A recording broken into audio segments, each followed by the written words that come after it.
Hello there guys, welcome back to another Project Feline Devstream with your host Project Feline. Back at it again with more work on what? On what are we doing? I don't know. I've miraculously forgotten what I'm working on.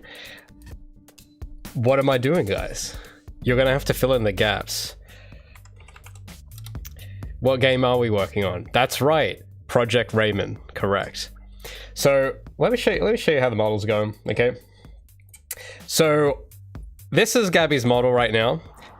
Now you might be a bit confused, you might be a little worried, but don't worry guys, I got this. You see, I was working on it and I thought I wanted to start over. No, I'm just kidding. I'm just messing with you. I'm not going to do that again. No. Gabi's fine. Gabi's doing great, actually. You'll notice something a little different about her now. Something's a little different. Something's a little exciting.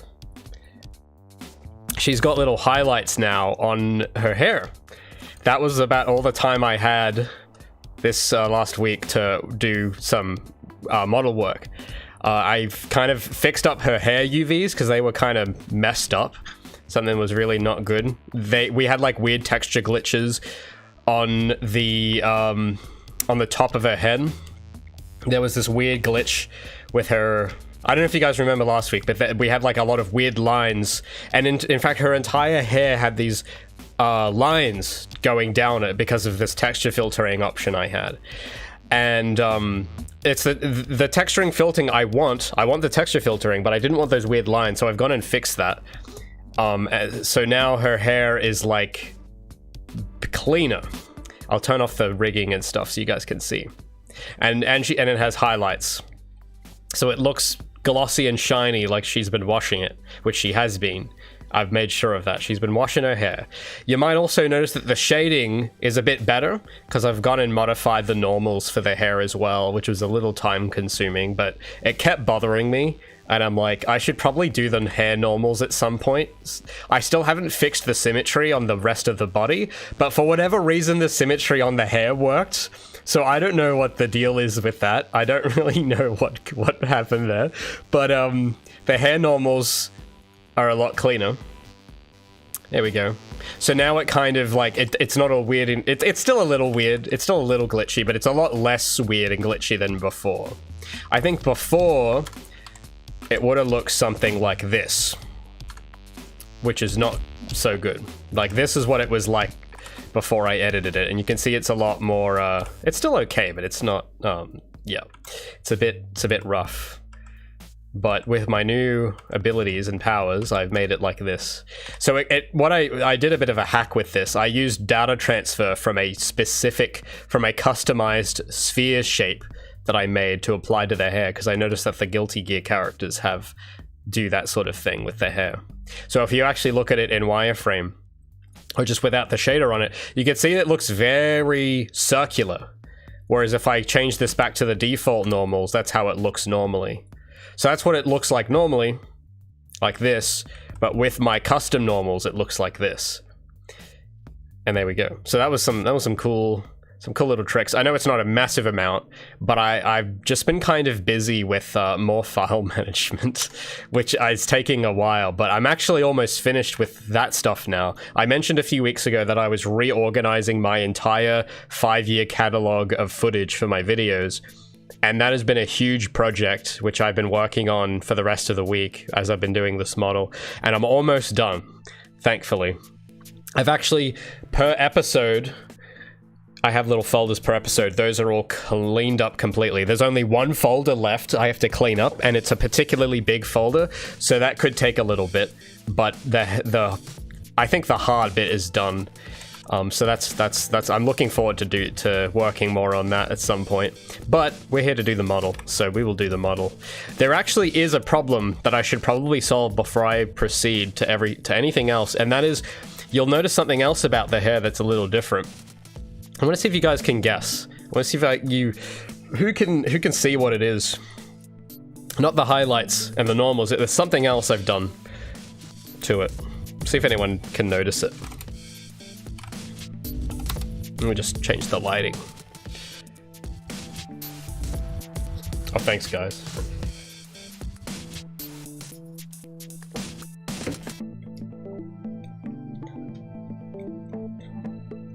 Oh, the hair shines texture, or is it a effect? It is texture work.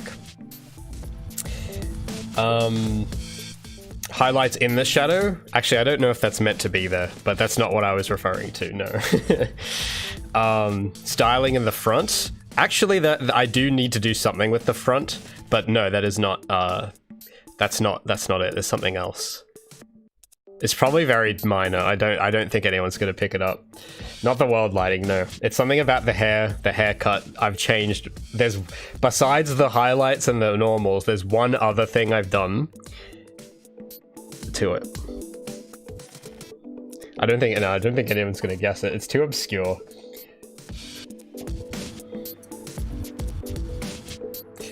Hiroshi, you're confusing me. You're talking to yourself across YouTube and Twitch chat at the same time, and now I'm worried that there's maybe 2 of you that share the same username. Throwing me off. The rig? I did the week before I changed the rig. Mungo's got it. That's right. I added an extra little strand of hair on the top. Right here. So, because in the drawings, she does have 2 of these things. And now that I'm looking at it from the front, I might need to actually move this one a little bit.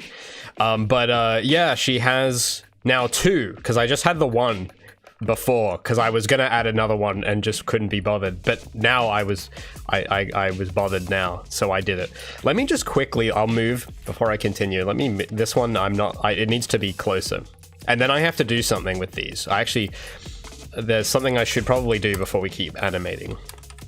Let me just move this strand. These are done with curves, by the way. So that's why they look clean. All right, that looks kind of nicer when I look at it from all angles. It looks like they're sprouting from the same spot, which they are now. So I'll save that. Now, so the only issue with this edition is that if I try to like animate anything, like if we go to the run cycle or something, you'll notice that strand just kind of floats. It detaches from her head completely. So I didn't have time to fix that yet. So we'll jump in and do that now. I actually probably should add, because these don't have bones to them, and I should probably add bones to them. So we might as well do that. That should be really easy, because these are literally just the same strand but copied, and the vertices, like that's an easy thing to do. I just need literally like 2 bones through each of these, and it'll look great. So we'll go in and start doing that before I forget, because I'm gonna forget. If I don't do this now, I'm gonna forget too. All right. So we got to bring back the meta rig for a moment. I know we keep making changes to it, but we should probably add bones to this. And there was something else I wanted to do. Trying to remember what it was. There was something else about the rig that I wanted to change, and I can't remember. It's escaping me now, but maybe I'll remember later on. But we can add those bones we need for the year. So this, now that I'm pretty familiar with Rigify, this should take no time at all. Am I gonna add physics? No. We're staying away from simulated physics. No physics.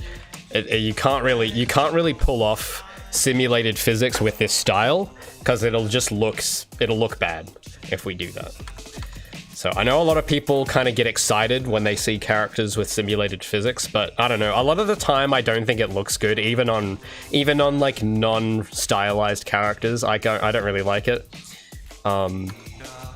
But we're going to be hand animating, hand keying everything, because that's what the Guilty Gear devs do, and their games look amazing without simulated physics. So if that's what they do, that's what we do.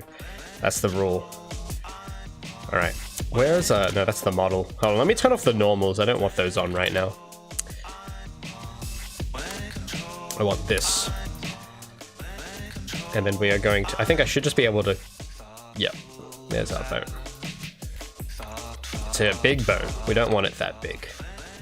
So we'll shrink you down. Wasn't it the normals for the face that you wanted to rectify? No, I think I fixed those. It's just the, it's the symmetry.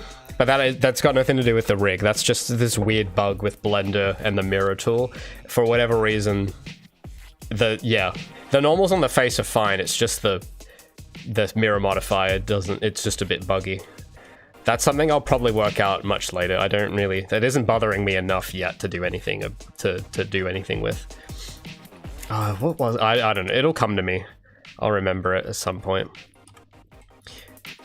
It might have been the... actually, oh no, I think it was the tail, and I tried doing something with the tail the other day, because there was something about the way it moved that I didn't like. But then I tried changing it, and it was worse, so I reverted back. That's probably what... I think that's what it was. I just forgot that I had done it. Okay, hold on.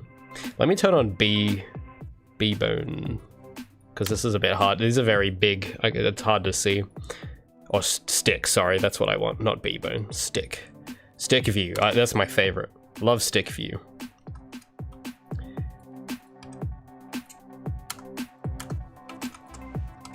And I gotta think where I want these going. I think I want it going halfway through. So I'll move that to the 3D cursor. Oh, should I try and add more bend? I don't think so. I think we'll just leave it like that. And then I can extrude that to this point.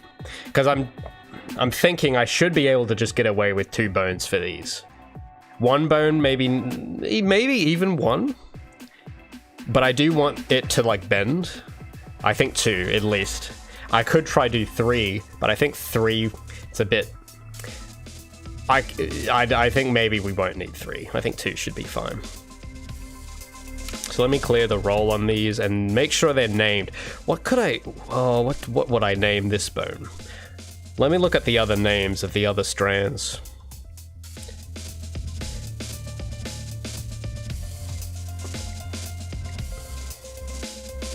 So many bones, I get confused. Yeah, I mean, it is quite a bit, but hey, the Arc System characters have way more. So this is actually pretty conservative for their standards.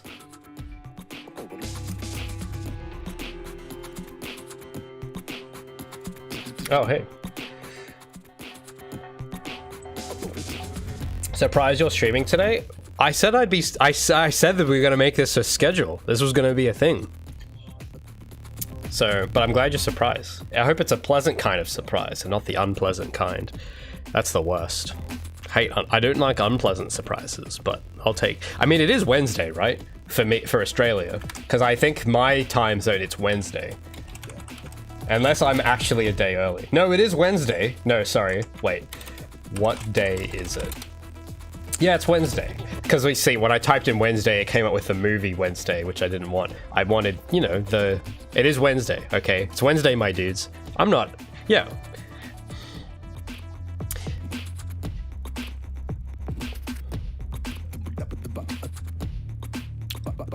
How much rigging is needed? Well, we've already done like 99% of it. It's just like this bit, and that's kind of it, really. That's actually this is actually going to be like the last bones we add. So that's cool. I gotta name them. I gotta name them something smart. What to name them? Maybe hair T for top, because I've got hair front, so we'll call this hair T. This is like on her left, so we'll call this L. Oh, no, because if we use left and right, it's gonna try and symmetrize it, so maybe not left. Maybe hair top big, so B for big. And then the other one's small, so we'll call that small, S for small. Hair top big, and then this one will be hair top big 01. That's the convention I've used everywhere else, so we'll use that here.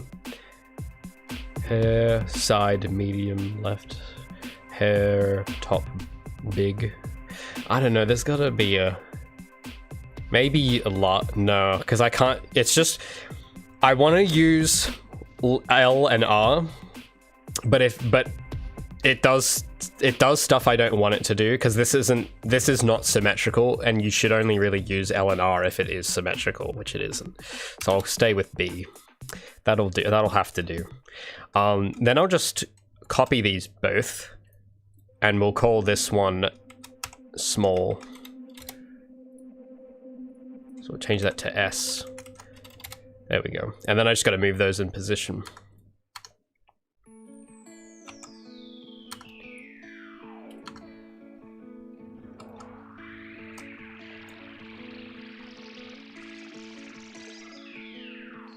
What was the keybone? Shift S. Cursor to selected. There we go. Cursor's handy like that. I've got a friend who just started using Blender recently, and yeah, listening to him talk about the controls, because he came from Maya, and he's just like, he was like telling me about how he like sat for like 4 hours trying to like model a cube and was like yelling at his computer because he was so frustrated at the controls. And it's like, oh yeah, I feel that. I remember those days. It's always weird because yeah, it's like when you build proficiency in one tool, you kind of expect to be able to be just as good in a new tool, and then you realize that you don't know how to do anything. And it's the worst feeling, because it's like, I know how to do this in theory, like I know how to make a cube, but I can't make a cube in this new tool. And it's, yeah, he's having a tough time, but he's getting it. He's soldiering through it. He'll be okay, but yeah, it's a vibe. All right, then I want the parent to be spine. Oh, wait a minute.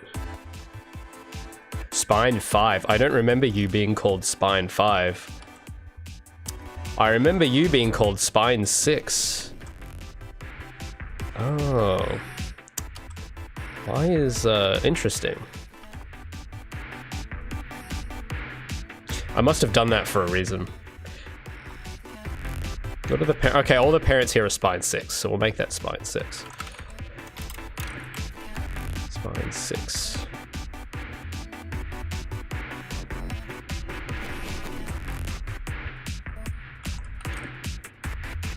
Bing bong. There we go. Oh, it's I don't know. I don't want it to be connected. Spine 6. There we go.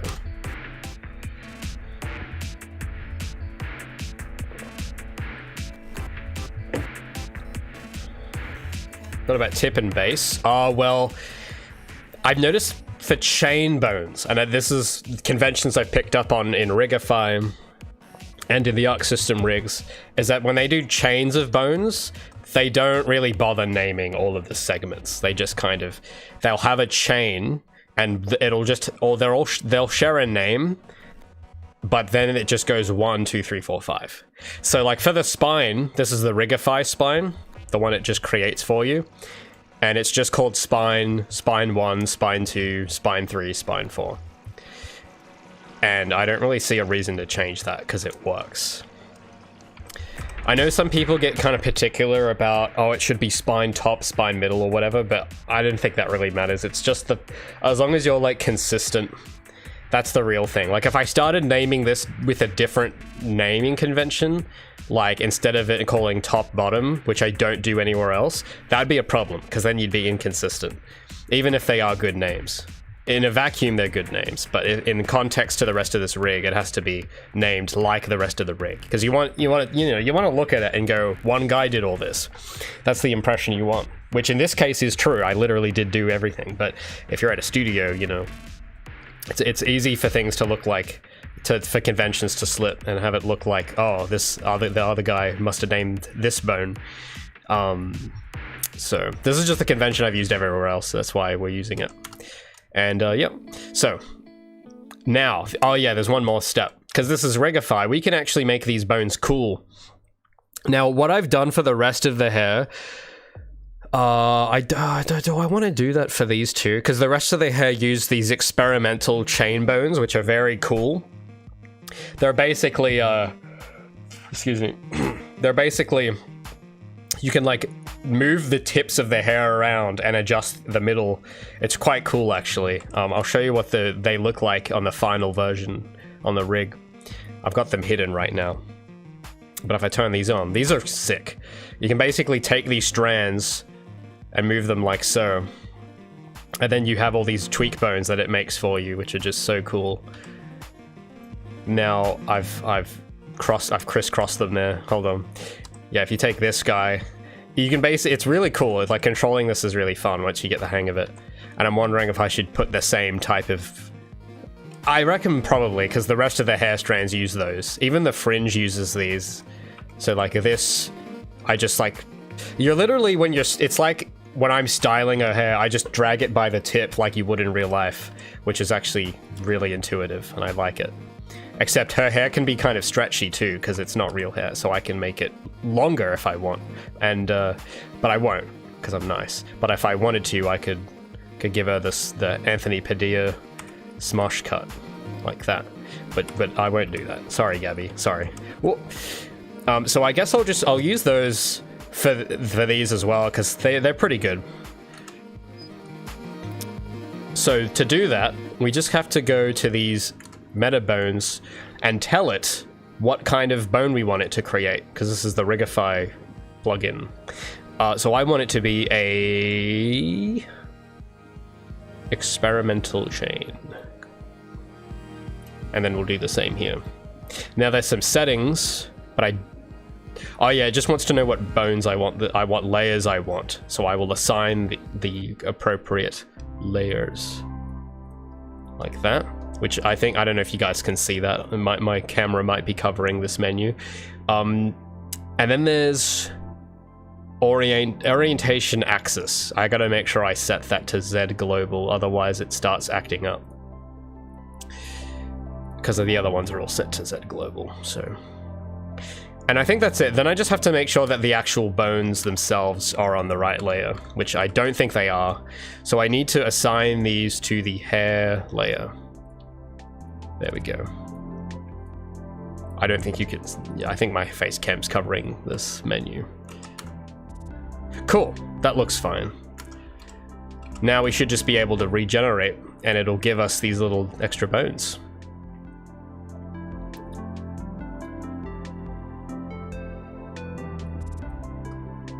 So, let's see what happens.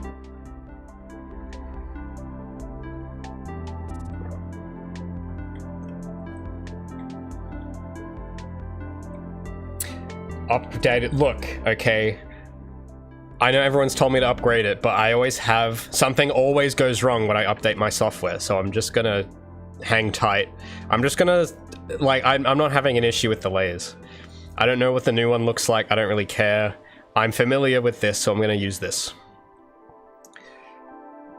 Do I have a repository for when you travel? I do have a repository, but I do not travel. Traveling? No, I don't do that. I'm not a nomad. I'm not an air nomad.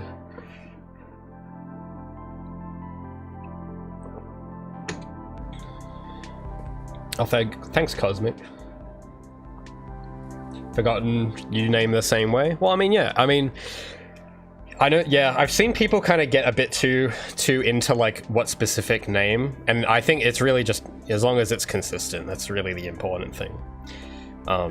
Having the only thing that's not good that's consistent is when you consistently don't name them. That's the worst. That's like the only.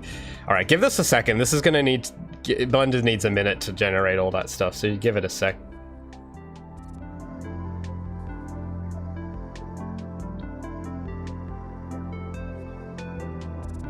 Messing around, Iguana says messing around with FO4.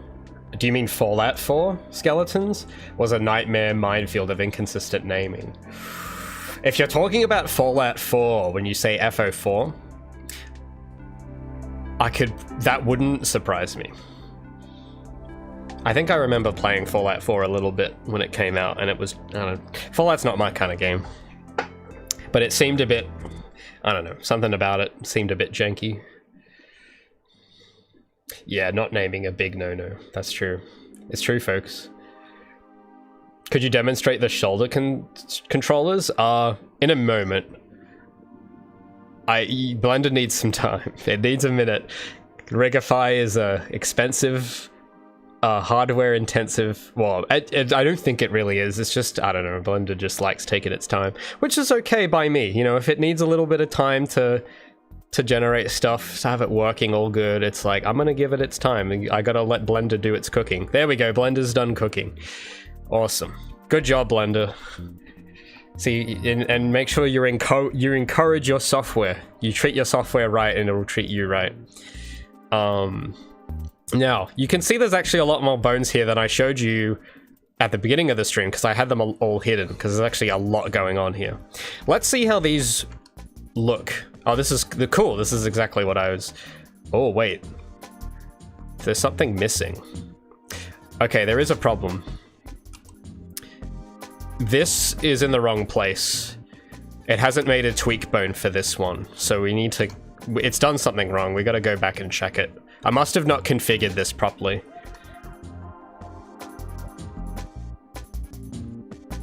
Oh, this one has no parent. Well, that's silly me. That's why. Okay, let's try it one more time. I just got something wrong there. This bone was like just detached for no reason. Now, please work. Please work. Yes. Oh no, no, it's no. No. This has also been named. This is no, that's not the right name. Yeah, these both were named wrong for some reason. Cool. Okay, I must have a momentary lapse in judgment. Oh, this is rotated the wrong way, that's why. Okay, no, it's my bad. The head and tail are flipped. So let me fix that. It's because I copy pasted this bone. That's why I didn't know what the orientation. The bone's backwards. That's why it looks weird. Yeah. That's something that's kind of hard about stick bone mode, is that you can't really tell if something's facing the right way. But no big deal. Is this facing the right way? That's the question. No, it would appear not.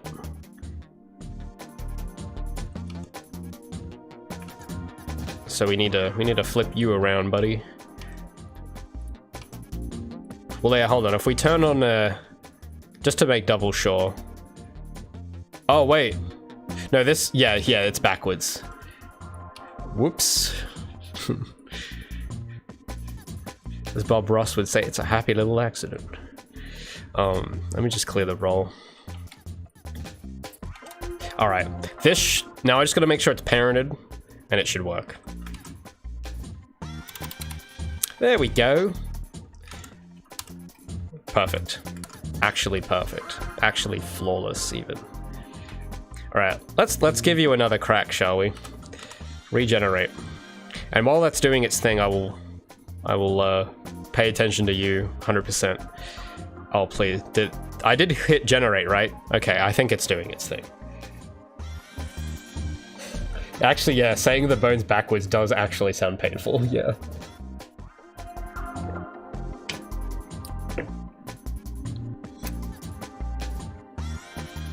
What is your kind of game? It's the best kind. No, it's a third person parkour. I need to come up with like a better shortened genre. I don't know what genre you'd call it. It's kind of parkour, but not really. It's parkour inspired, but it's really more of a platformer, I would say. It's not like Mirror's Edge level where it's meant to be accurate, because I think, I don't know, it's kind of boring. So it's like a parkour themed, anime themed parkour game in the third person, which I don't see a lot of, so it's, yeah, maybe that's probably why there isn't a name for it. But it's, well, the game has a name. It's called Project Feline, and it's on wishlist. The wishlist available on Steam right now. If you type in !wishlist in chat, you'll get the link. Action platformer. Yeah, I guess that would be a good name for it. Third person action platform. Well, that's a lot of words. See, I'm trying to think of a name, like a genre to call it, that people know what it is when I first say it, and it's like 2 words. No more than 2 words. Momentum platformer. Yeah, maybe. I guess, yeah, momentum is like the key mechanic. Movement shooter without the shooter aspect? Well, that's just a movement. That's just movement.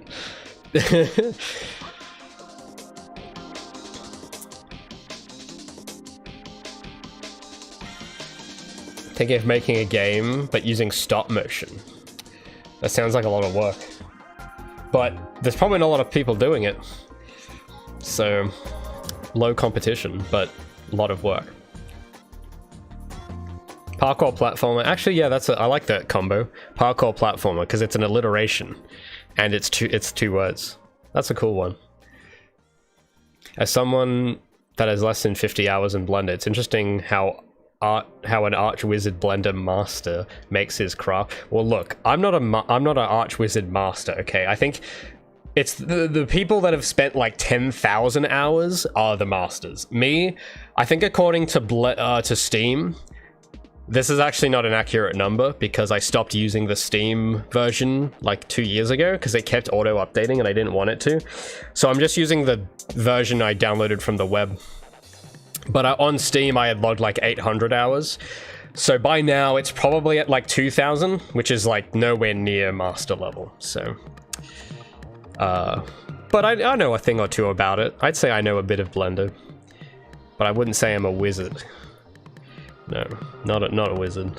I need like my hair would need to be white for me to be a wizard.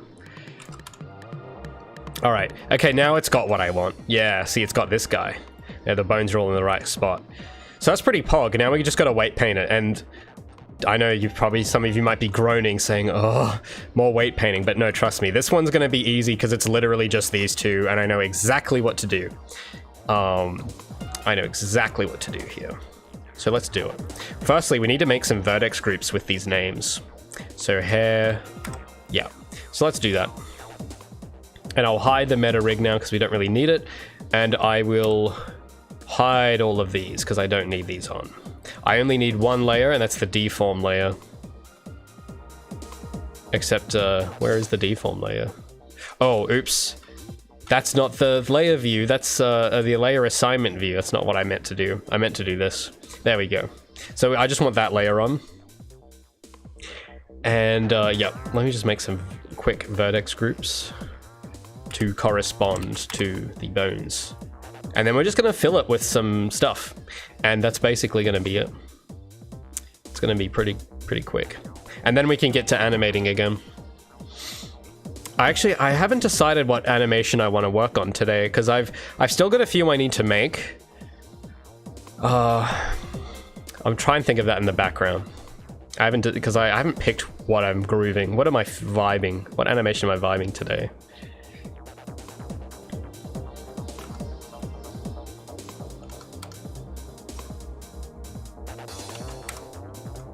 Okay, let me get the vertex groups.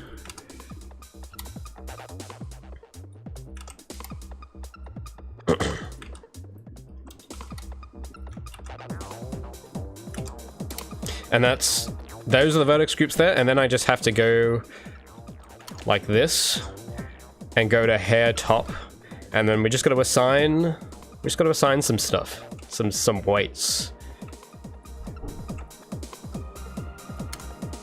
So there we go. How do I want to treat those ends?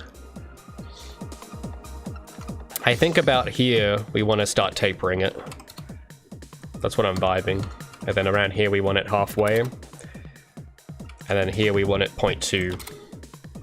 So it has that smooth gradient. And then we just do the opposite for this half. So in this one we do 0.5. So look how quick I am at this now. This used to take me a bit longer a few weeks ago, but I've gotten a lot faster. Second or third time is always the optimal one. All right. And that's that strand done, I think. I'll just have to move it around and actually see if it looks good, but we'll put in these values for now, and I'm confident that that'll do it. I'm just not entirely 100% sure on the bone placement on this one, because I might have to take these bones and have the bend a bit higher, but we'll just see. Maybe this will be okay. I just have a feeling I might have to change it. I'll map those.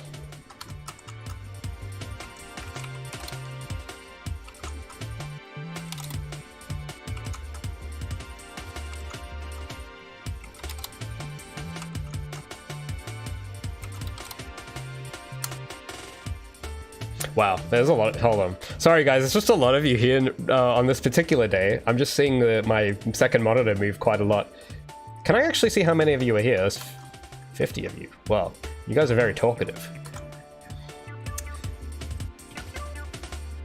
Parkour platformer sounds very well, indeed. It does sound very well.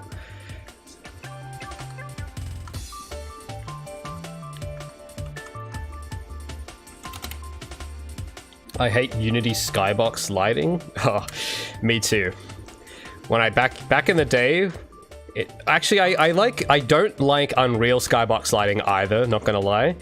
But Unity skybox lighting, because there are so many games I see where they don't change from the default one, I feel like repulsed by the Unity default skybox. Even though it's not bad, it's probably a good skybox, but because I just see it so much, I have like a reaction when I see it. I have to like shut my eyes. It's pretty extreme. All right, so let's have a look at how those weights, how those look. I have to turn on the controller layers now, which should be. Oh, where did I put you? Ah. Okay, I have a feeling. Where's the tweak layer? There we go. I'm just not sure if this is a good middle point. If the middle point should be higher. But actually, that looks okay. Actually, yeah, this is fine. That's fine. Let's just play with them and see what we can do. Can I have this flop the other way? Can I have it flop like that? I don't think I can. Okay, I don't think I can go too heavy with it. Can I rotate this? I can. Okay. So I want to see if I can have it point like downwards or something.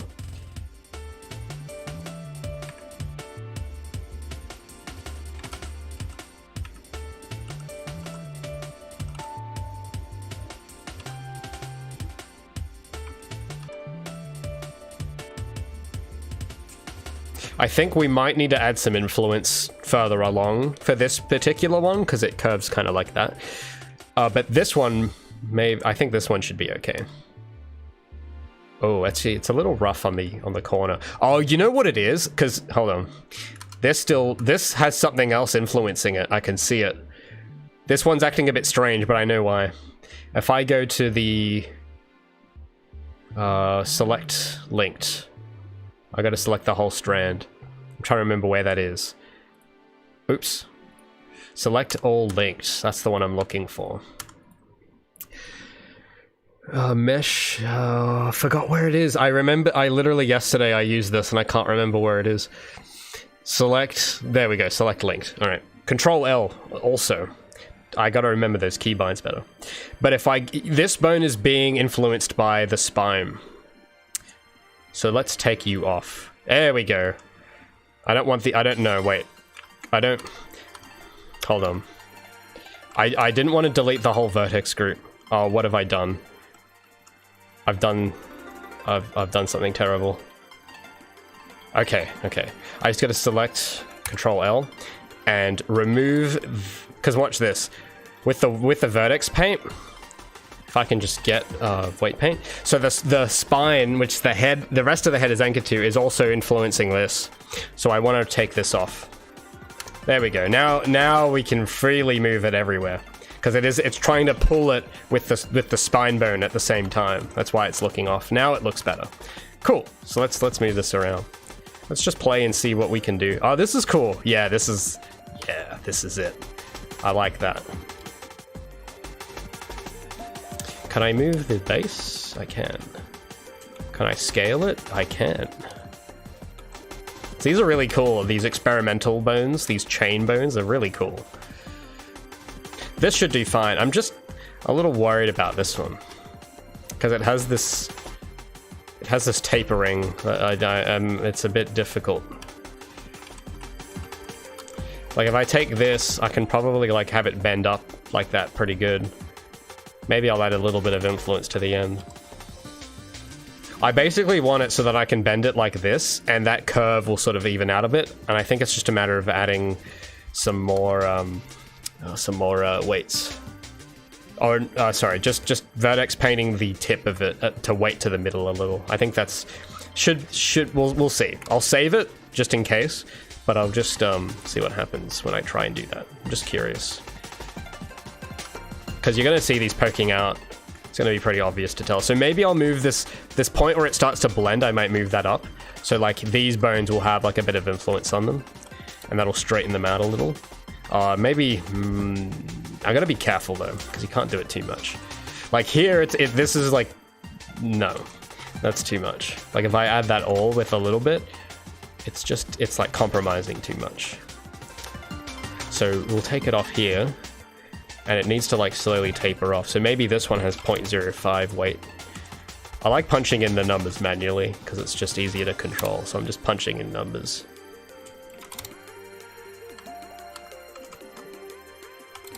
So I'll slowly increment by 0.05 increments. So that's a bit smoother. It's a bit smoother. It's not perfect yet, but it's better.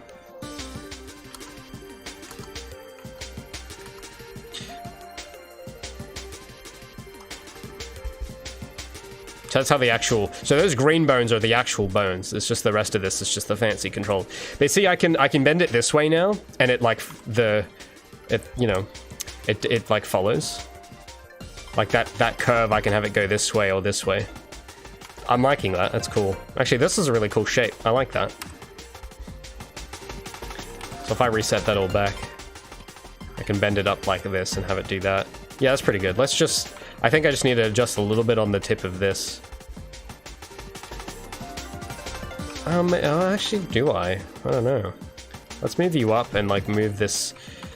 It gets, yeah, this one gets a little funky when I try and do this. It needs a bit of tapering. Yeah, you can see it's a bit awkward there. Beep boop. Alright. So I just gotta add maybe like 0.15 and then here 0.1. See how that kind of curves around now? That's pretty cool. Although, is that too much? Maybe not. Actually, that could be perfect. That actually might be good. Let's try it. Let's try moving you. So if I start wiggling you around it, yeah, there we go. Actually, that's great. I like that. Wow, that might just be the quickest thing I've ever rigged, ever.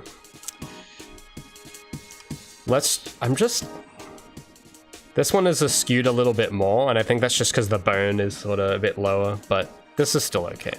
All right, actually, I'm pretty happy with that. So the idea is with these little strands, because these are going to be at the top of her head, and if they stay stiff, it's going to look weird. Now, I haven't gotten to this part yet, but later on when we start polishing up the animations, we need hair movement going on, because we're not going to simulate it, because it won't work. Simulating, turning it into a physics object is not going to work, because I'm using limited animation, and physics simulation will not run at the same frame rate as the character's animations, and it's going to look all wrong. So that's why we're doing the Arc System traditional way of just hand keying stuff. But because we're doing limited animation, we don't have as many keys as the normal animation. But it means that each one we do have has to be really good. And the part of the issue with the old model, why it looked kind of off, is that I didn't really get it yet. But now I really get it. Like, each keyframe has to be... there's a word I'm looking for.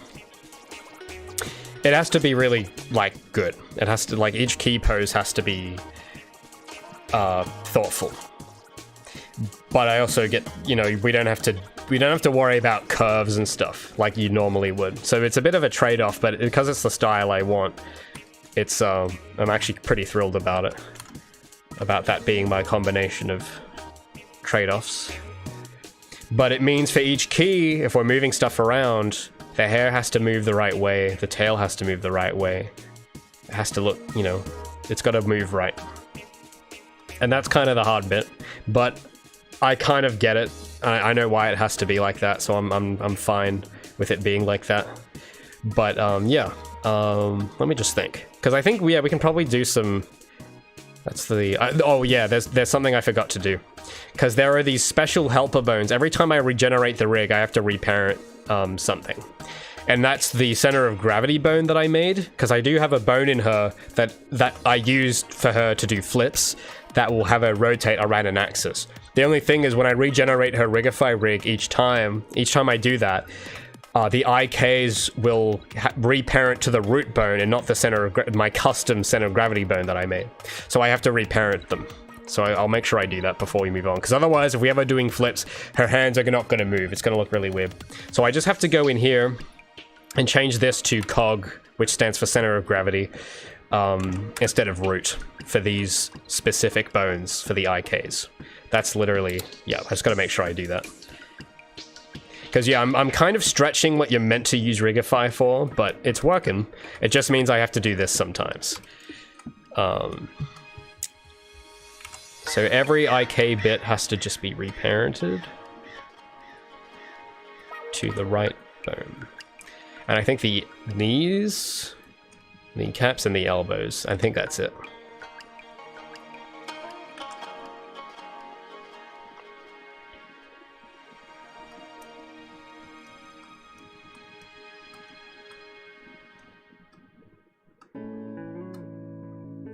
As long as it somewhat curls and flats all and animated.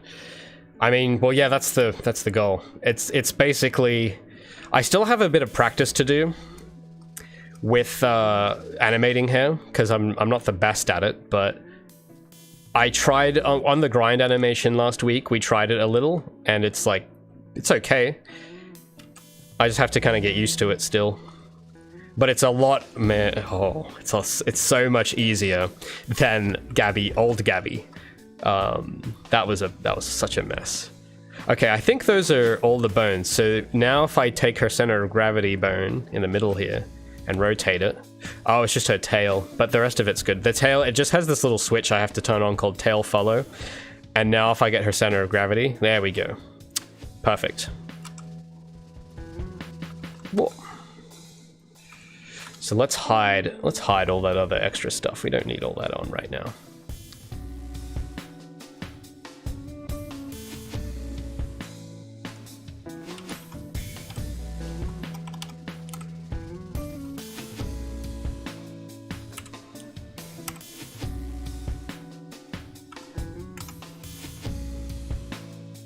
Cool. So, now that that's done, that actually took way quicker than I thought. I don't know, what animation do I want to work on? Let me look at my list. I know there's probably some I haven't started yet.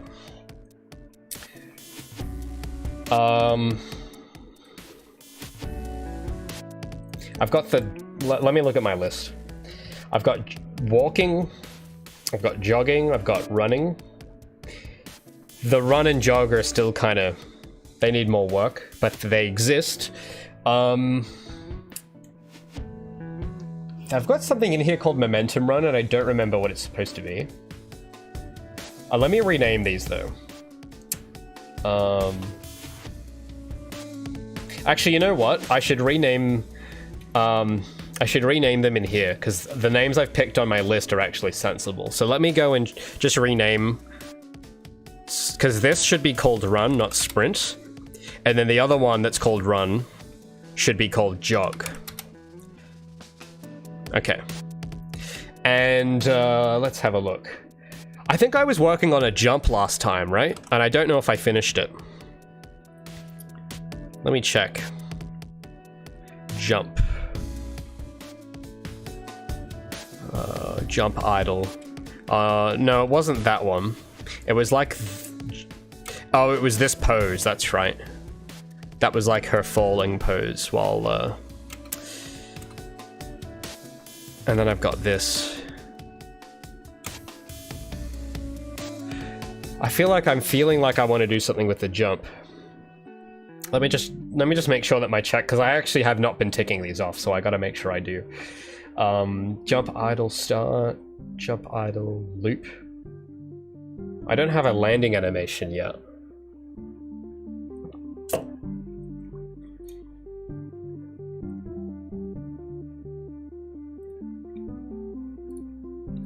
Jump moving end, that's like a land as well.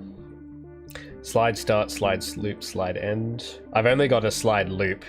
I don't have the slide start or end yet. I don't actually know how I don't know what the start of the slide would look like yet, actually. I don't have the slide jump. Oh, no, I started, that was the spin flip. I've got that. Then there's the wall ride animations, which I'm gonna leave till last. And the wall jump, which I'll leave till last, and grind idle, grind fast idle,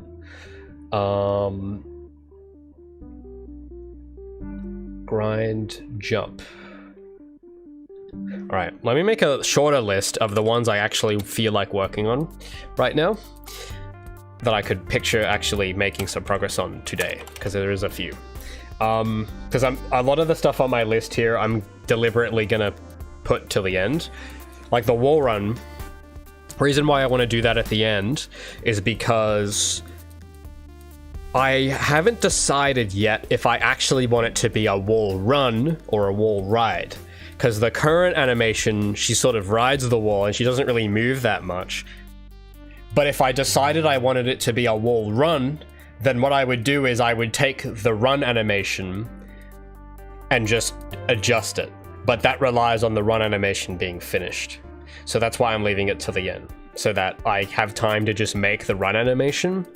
And then if I decide that's what I want to do, I can just say, okay, now I just need to tilt the hips and adjust the feet slightly, and then I've got a wall run without having to do it from scratch. So that's why I'm keeping those till at the end of the list. Just looking through. Okay, so grind jump is a candidate, because that's a unique one that I could make, that I don't need to wait for something else to be finished. Land, well, it's not called land on my list. It's called, where is it? Jump, idle end, jump, moving end, because I actually don't know whether those need to be separate or not, because when she's moving, she's going to have a different pose versus when she's standing still. Like when you jump on the spot, it'll play a different animation to one when she's moving. Slide jump as well. I think we made some progress on that already, so I remember doing some of that. So I'll put that at the end because we might want to come back and look at it, because we do need, I remember now, for the end of the slide, I remember the end is not good. Like the beginning, the middle, and then the animation doesn't really end yet. So maybe we could start there, because we've already got a base to work from. I'm just looking at, just make sure I'm not missing any here. Because then I've got these lean animations as well. Half of the list is like leaning, and I think someone told me about these things called animation layers, which I haven't had time to research, but I have a feeling that I might not need to make bespoke lean animations, and I could just do that some other way. So I'm not sure if I should even keep those on the list or not, but I'm going to keep them there on my, just in case. But I'm not going to, we won't worry about those yet. And those kind of do depend. It's the same deal with the wall run, like a walk lean and a run lean depend on the run and walk being finished. Because if the layers thing doesn't work out, my plan was to just originally to like copy the run animation and then just like take the torso and just tilt it. And then keep the rest of it the same. That was going to be the plan. So those will be at the end of the list too. I'm not going to worry about those yet. Jog. Yeah, I don't need that. And then there's just the idles. In terms of like stuff that I need to do from zero that I can't work on other because a lot of the rest of them depend on other animations. But in terms of like stuff that's just zero, it's just these, I think. And then the wall run bit. So it's grind jumping, landing, and idles, and the slide jump. So now let's order these, and what do I feel like working on first? What do I feel like working on first? The slide jump, well, I'll open that up, because this is actually my favorite one. I've just called it spin flip. Oh, and I have to remember, yeah, there's another thing, is that this bone's rotation has to be a certain, the angles have to be a specific thing. Oh no, it's got to be a different order. There we go. Yeah, I love this one. It's so cool. But it's the landing is the beginning is good. Actually, there is a bit of an issue where she kind of spins backwards a little. And then the land is, I didn't get time to finish that one. But I'm wondering if I want to... I think what I should do is I should start with a new one, and then I'll get tired of it after about an hour, and then when my eyes get tired of it, I'll go to the slide jump. Which one of these new ones do I want to start? Grind, jump, idle, move. These two are going to be quite similar. This one's going to be a bit complicated, so I might put that down the list. I'll put this second on the list, because I'll come back. This will be the one I work on after, but the first one... I'll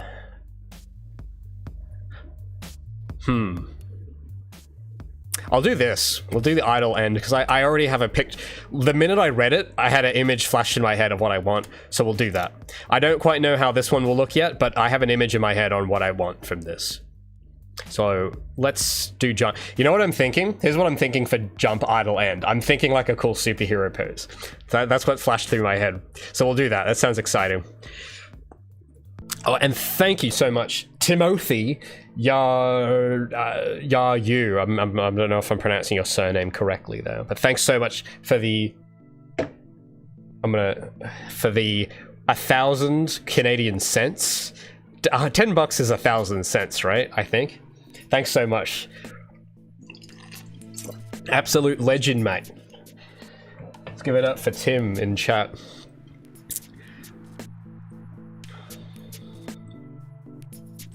Why don't you just control the tick rate of the physics animation?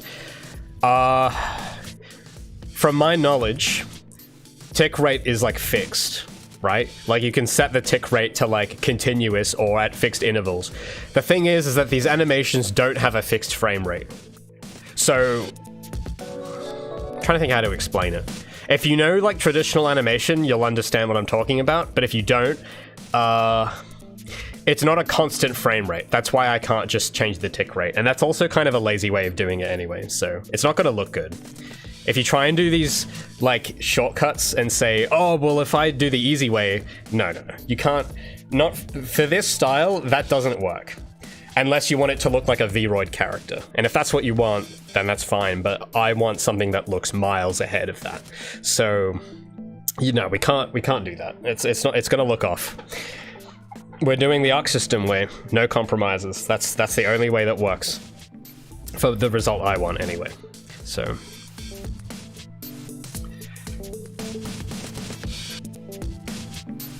now, so jump, idle. I'll show you what I had in mind. I think I can already, I have a pose in this file that I could actually just use as a base already. So this could be really quick. Let me just save. Let me clear the timeline. What I should probably do as well, because I have this action, this blank animation that just has the default pose, but it doesn't have all the bones keyed, so I should probably do that. There we go. Then I'll go and hide all these again.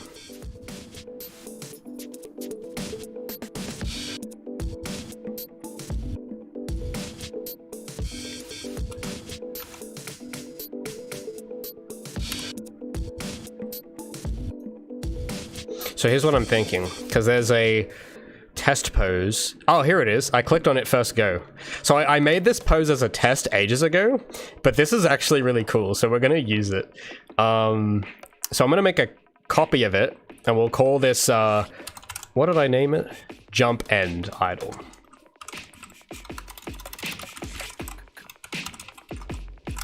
Cool.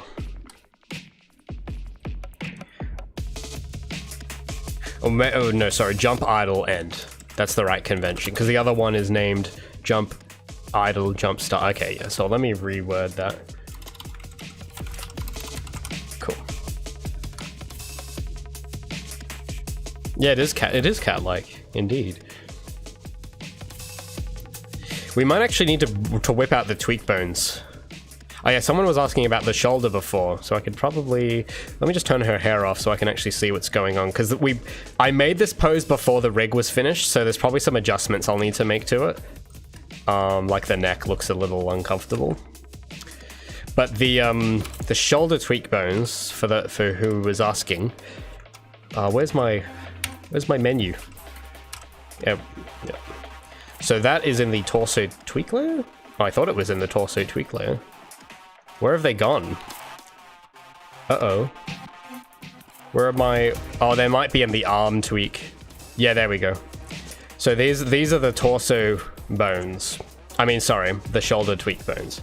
And these just basically help preserve volume. So you can see here it's kind of, it's having a bit of a tough time, so let's relax that a little bit.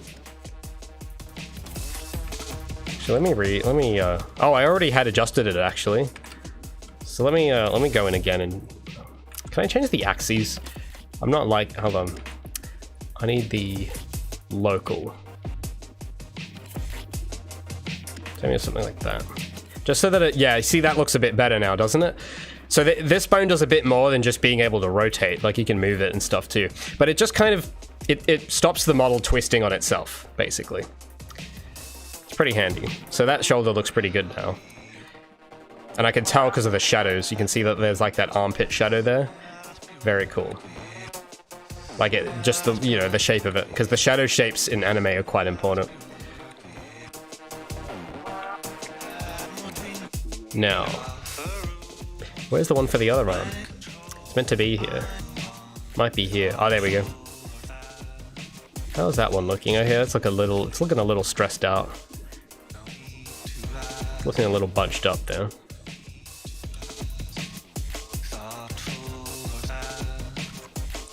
That's actually a tough one.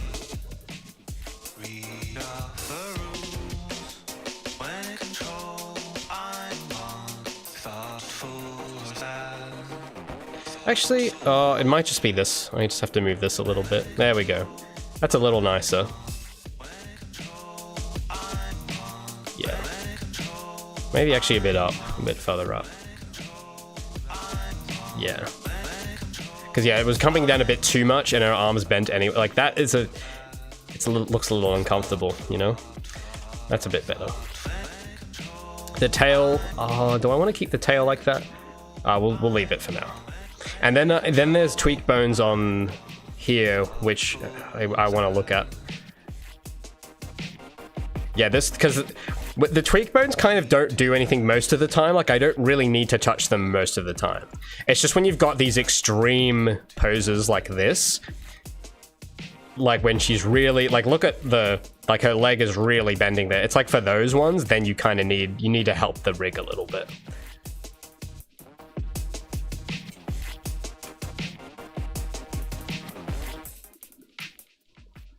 And there's another one I'm looking for, the leg. It might be the leg.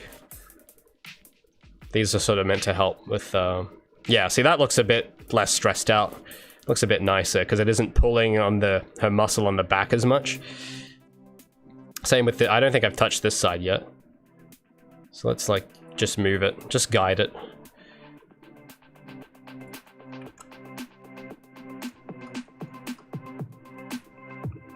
It's just tough because yeah, this is probably maybe the most extreme pose we might have, so it is a bit of a tough one. Because you can see the vertices are not they're not cooperating. I mean, that's probably okay. It's just this little thing here I'm not happy with. I'm just not happy with how it does that. But I do think, because a lot of the times I notice that I'll get like really obsessed over like, oh, this vertice is folding, and then I'll look at the Arc System rigs and they do the same thing, and it's like, oh, maybe it's fine. So this actually might not, I don't know, this might be okay. This might be acceptable. I mean, yeah, with the shader on, you can't really tell, so it's probably fine. We might not need to touch it too much. The knees, however, I do have ones here. Yeah, that one was folding in on itself a little. So we just got to make sure the knees aren't collapsing there. Because the knees are interesting. I was actually studying the anatomy of the knee a little while back, and it's so fascinating the way it works. So we just got to rotate you like that. There you go. Is there anything else that's like glaringly wrong? Not that I can see. I really do like this pose. It's really cool. All right, so let's turn the hair back on. Now we just need a few other key poses to transition this from falling to this, and then standing back up again. Because what I'm thinking, well, actually, let me think a bit more carefully here. So this is gonna, when you jump on the spot, let's open the game so I can actually, we can play out the scenario. Give me a sec.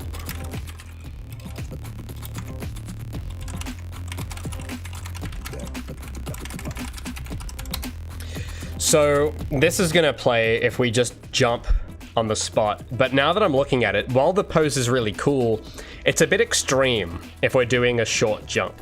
So maybe this might be instead a better idea. Could be that this pose is like when you jump from a really far, when you fall a lot, like a staggered fall type thing.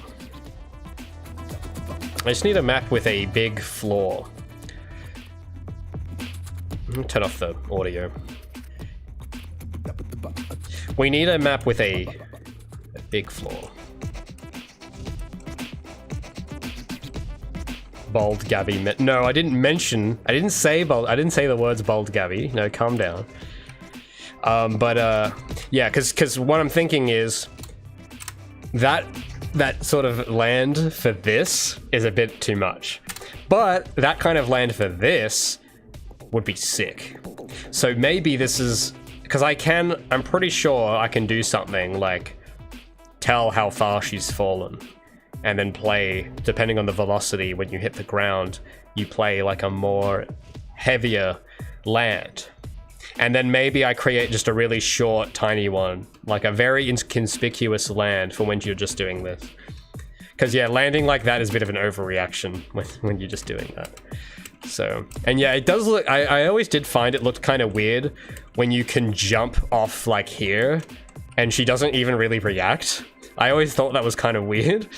And it's like, you know, cats, right? Because I know in other games, they'll have some kind of, like maybe in like Mirror's Edge, you get like fall damage or something. And that's something I've thought about. Like I've thought about like programming in fall damage and you have to do like a parkour roll to time it to not land badly. But you know, that's effort, and it's like, do I really want to spend like a day doing that or something else? And I think it probably wouldn't even make sense for Gabi because she's a half cat and half cats always land perfectly. So maybe what would be more sensible is when she jumps and lands, her landing cat-like is that pose I showed just a moment ago. And she just doesn't take full damage because that would be kind of silly. But she needs to react, but she can't get hurt. I think that's what I'm trying to say. It's like she has to react to falling, but she can't get hurt. Because I think getting hurt would be lame. But reacting in some cool way, that feels like the right thing. So, that's what I'm vibing. That's what I'm vibing.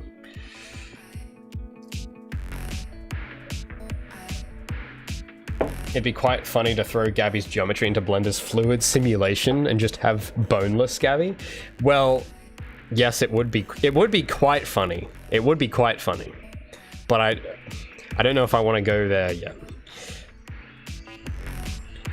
No fall damage, just make her stop. Oh. I don't know if maybe. I want to be careful though. I don't want to like punish because I find the better thing to do, because that's the realistic thing to do. But I find that the better choice, the way I look at game mechanics, it's like punishment and reward. So if you have something happen like fall damage, a good reason to have fall damage would be if you want to discourage something. Like if you want to discourage the player from jumping off cliffs, then you implement fall damage to discourage them from doing that.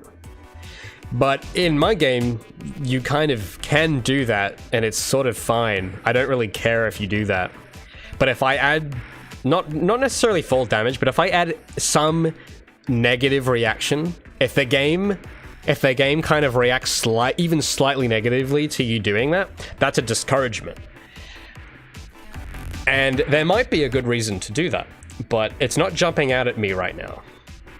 I think a better idea, this is more gameplay, this is more programming stuff, but it would be, I think what I would feel better about is something like rewarding the player rather than punishing the player. So maybe jumping off buildings is fine, but maybe if you go about it a certain way, it will like it'll like reward you with something. So maybe that could just be staggering. Like if you do it right, you won't stagger, like you won't get punished. But maybe, you know, I don't know. I'm just sort of throwing out around ideas. It's not really important right now though, so we won't worry about it. But we do need, I think this kind of animation would look cool. So I just got to think about how that's going to work as a land. Because actually we should get her land animation in from the other. We actually did have a land animation from last week, from Friday. Where are you? You're in here somewhere. You can't hide. Jump idle. I think it was this. Yeah. Also, I just noticed something's really wrong with her foot here, so we should fix that. I don't know what happened there.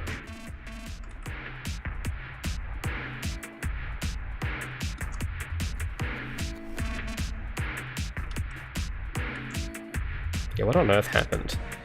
I didn't notice. Yeah, like, look at this. Alright. That's keyed. So let's copy this key. Oh wait, it wasn't keyed. Oops. Let's key it. Let's copy it. And we'll paste it to the beginning of this cool land that we're gonna have. Jump idle end.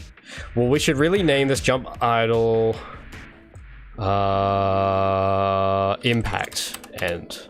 I should come up with a better name, but we'll get to that.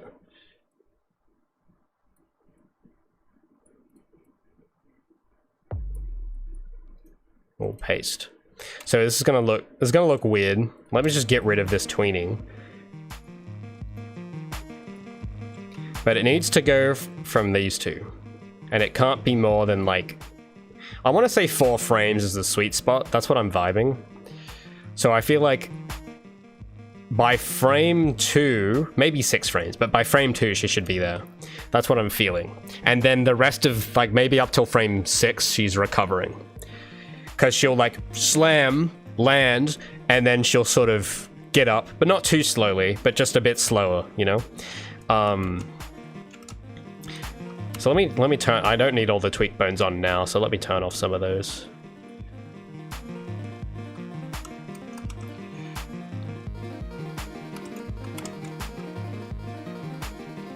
If she lands too hard, she bounces. Oh. I feel like it'd kind of annoying, wouldn't it? Like, imagine you're trying to jump off and you're trying to like land on something and then you just bounce upwards. I mean, if you meant to do it, it'd be cool. But if you didn't mean to do it, it'd be really irritating. But that would also be that'd be a lot more work to have a good bounce and more animation work.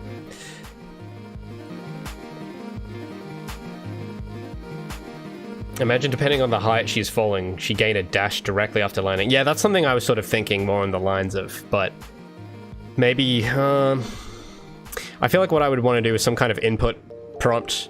Like, you have to actually input something. Kind of like, yeah, sort of like my own take on the Mirror's Edge roll, where instead of doing that where it punishes you for not rolling, maybe instead, like, Gabi will land fine, but if you time the shift key right when she lands, she'll get up even faster than she would normally. Like, that's something I would kind of be more down with. That would sound cooler to me than adding fall damage or something. Anyway, so how are we gonna get from here to here? I actually don't know. I don't know how we're gonna do that. I guess we will need, for frame 1, we're gonna need her really extended. That's something I know what we'll need. Like, she's gonna need to be, her feet have to be like stretched out and everything. It needs to look pretty full on.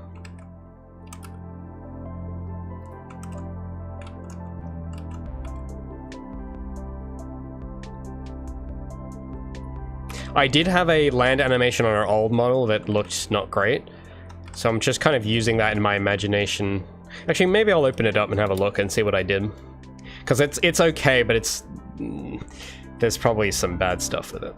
So we'll have a look though, just to get an idea. Because yeah, it was a very lame land, but we'll use it as a start. So we'll open up old Gabi, and I think I called it like jump. Pretty sure I called it jump end.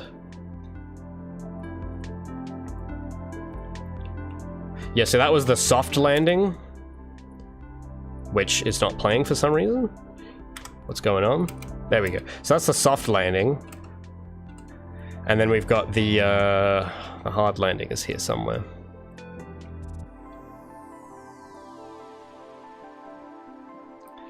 At least I thought it was. Idle, fall, moving, and... Oh, actually, this is not the one I thought. There's another one I'm thinking of. This one is literally there's just 2 poses. Now there's another one. Do I still have it?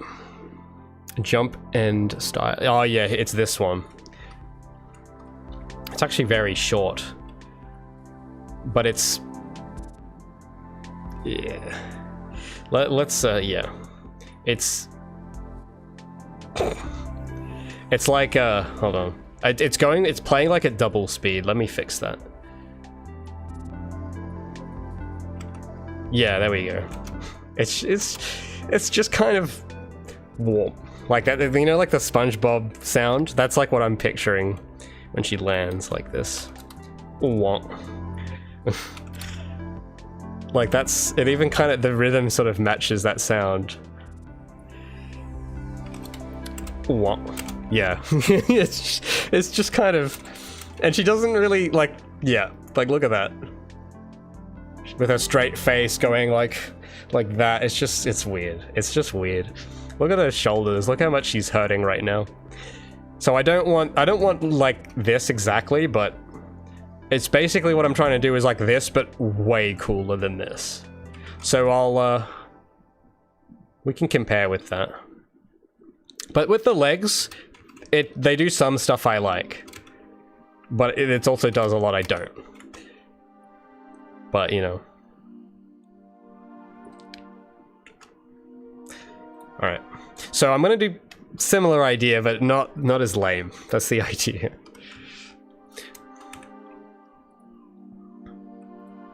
So I feel like we should stretch out her torso. I feel like she should just be really stretched.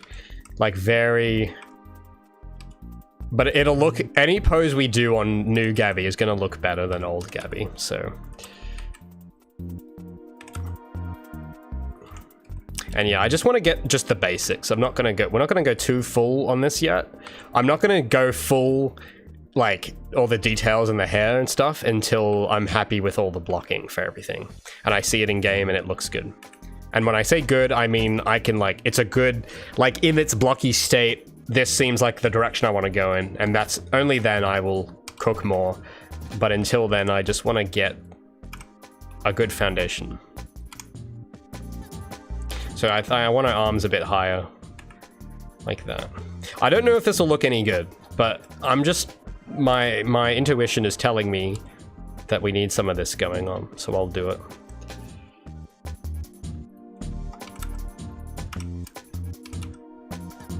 Weightlifting pose. Yeah. Man, I would so love to animate her like weightlifting, but that would just take so long. To like have it look good would take like a week, and it's like, it's a week I don't have.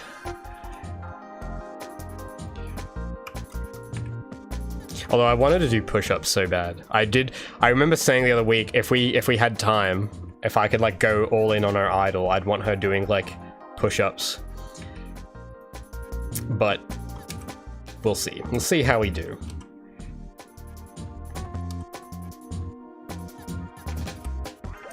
Now those hands, those do not look good. Those do not look graceful. We'll make those graceful hands.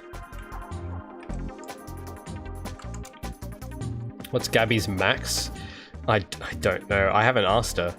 You'll have to redeem a Gabi trivia points on Twitch, and I'll ask her, and we'll see.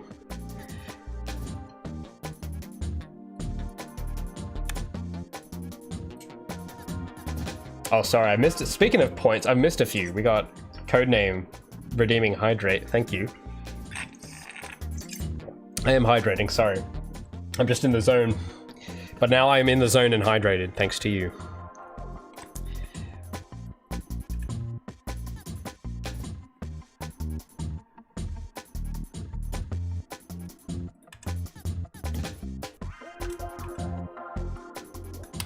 More?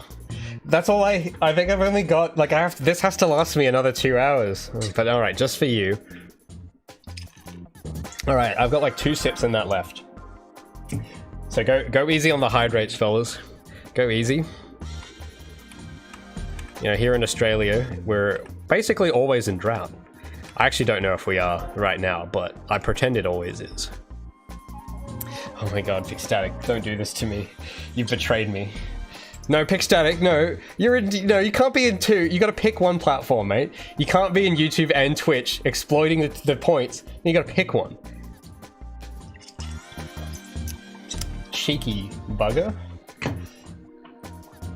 How many dogs do you see being attacked by kangaroos? I haven't seen one in a while.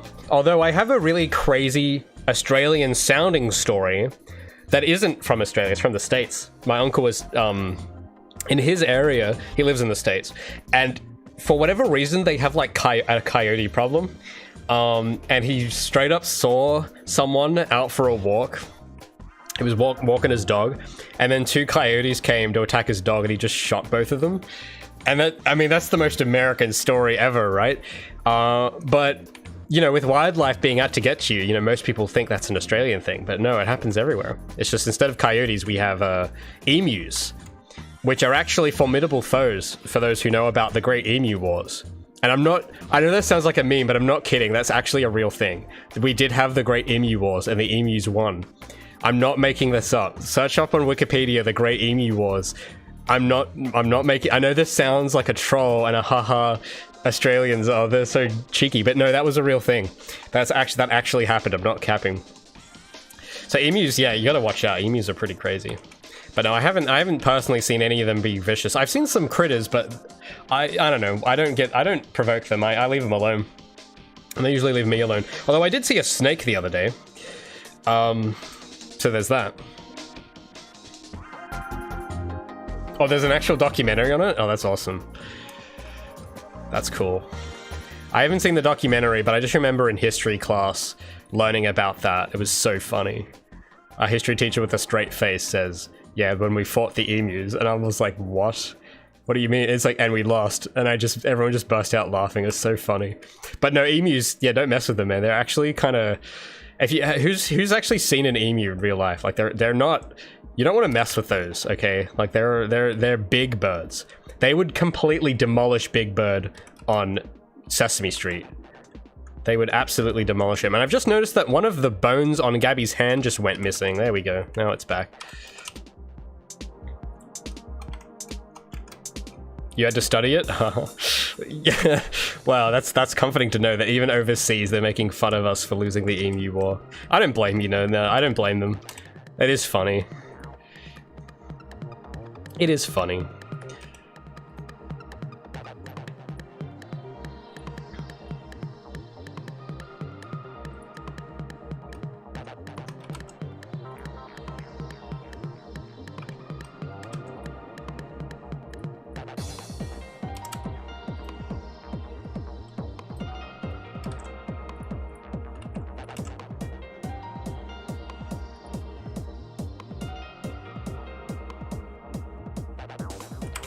I'm just thinking about the pose.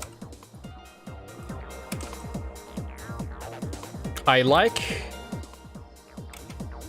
the legs, but I feel like she's too tall. Like, I feel like it's gonna look kind of weird. Well, maybe not, actually. When I look at it like this, I know it's... Wow, that's playing really fast. Let me slow that down. Let me slow it down. Oh yeah, I gotta do this on 2s, I forgot. Yep, so we'll make that frame 4. Oh, why is it... what? Oh, because I've only got a leg selected, that's why. Hold on. Let's back that up a little bit. Let's back it up. Let's stretch this out a little so it isn't as fast. That's a little too much. That's better.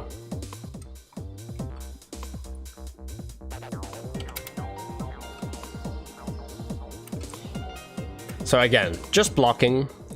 Just blocking. It's not going to look great yet. It's just, I'm just key poses here. That's all I care about right now is key poses.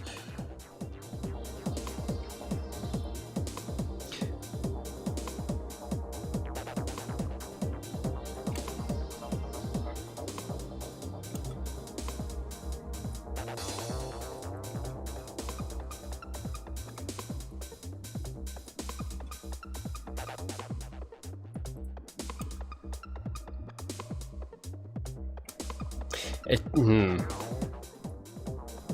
know what? Hold on. I need to look at something. I need to look at...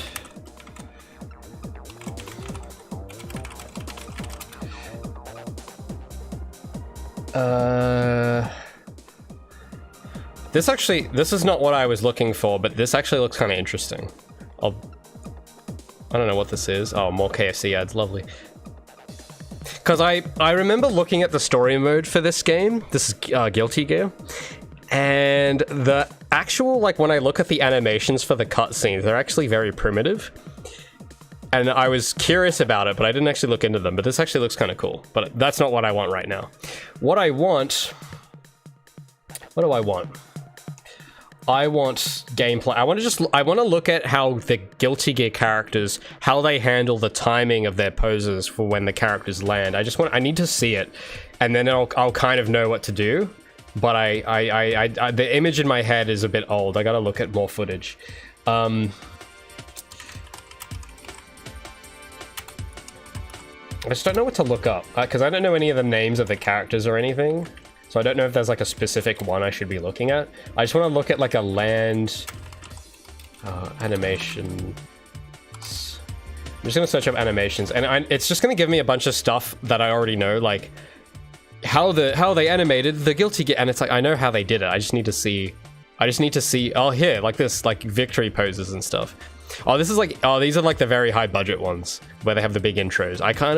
That's not quite what I want. I kind of just want like them playing the game, and then like, because I know they have jumps and I want to see what their lands look like, but these do look pretty sick though.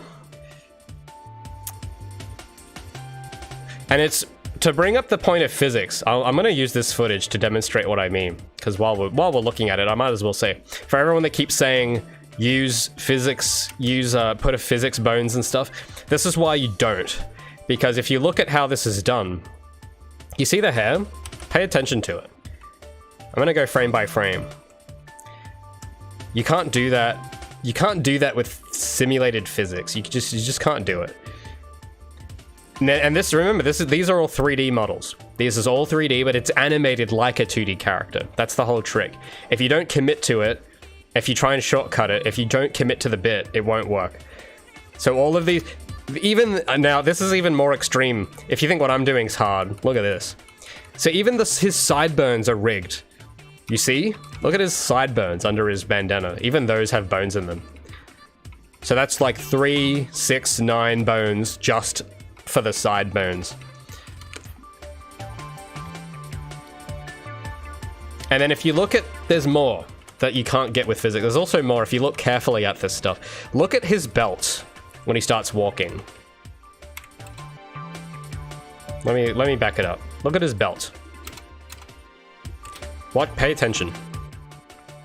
You see how even the belt actually has bones in it?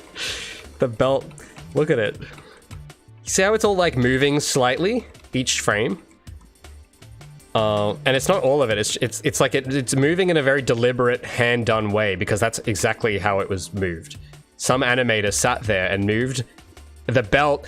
Guarantee you, this belt has like 7 or 8 bones in this bit in the back, and they're taking each of them and just sort of shifting them up and down so that it looks like someone's gone and drawn it. That's the level of trickery and witchcraft here. It's insane. And look at the collar.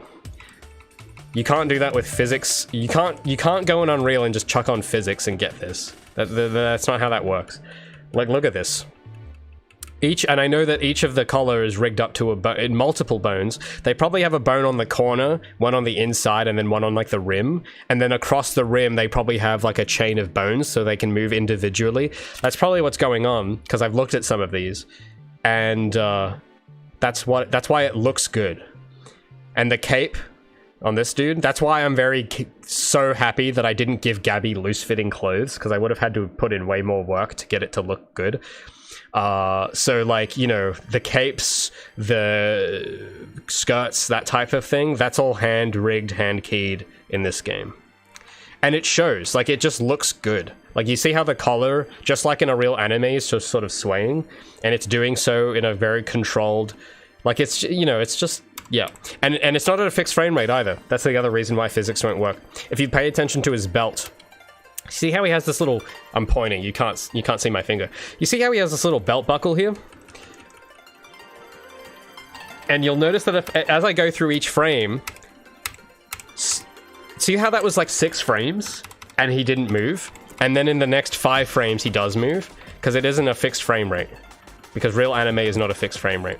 So if you even went into physics and set the tick rate lower, you would need to program some script that would dynamically change the tick rate, which would completely mess. Like, I can just see right now, if you try and do this with physics, and you think you can magically change the tick rate to account frame by frame for this stuff, my inner voice tells me that that's going to be a complete nightmare and that I shouldn't do it. It just seems like a bad idea to try and do that with physics. It actually seems easier to just hand key it at that point. But yeah, it's pretty incredible. Like, this is really... Now, yeah, like... Anyway, like I said, we're not going to go this far, because this is like... Gabi doesn't look like these exactly. And we're not going to have finishes and stuff. Like, this is like... insane. But what I'm just looking for gameplay animation. Let's look at this. I'm hoping they show gameplay. Oh no, I don't know, Medibank, go away. I don't want you. If I refresh enough times, will the ads go away? And will I get any weird women's hygiene product ads this time? No, it's all just gross. It's all food. Today's ads are all food. Okay, here we go. Here we go. Let's see. And there, these are freaking cool. But, I just want to see gameplay. I want to see gameplay. I want to see... Is this just going to show the idols and nothing else? I think it's just going to be idols. Now I need to look at... These are cool, but this is not what I want. Let me keep looking. What can I look up to get what I want? What do I want? I just want, like, maybe I just need to look up Guilty Gear gameplay, see what happens. But it might be hard, because I know people are pretty hectic with this stuff. People can get pretty hectic. Alright, let's have a look. Let's see. I need to see these characters land, and I need to see what happens with the timing. Just so I have an idea on what I'm aiming at.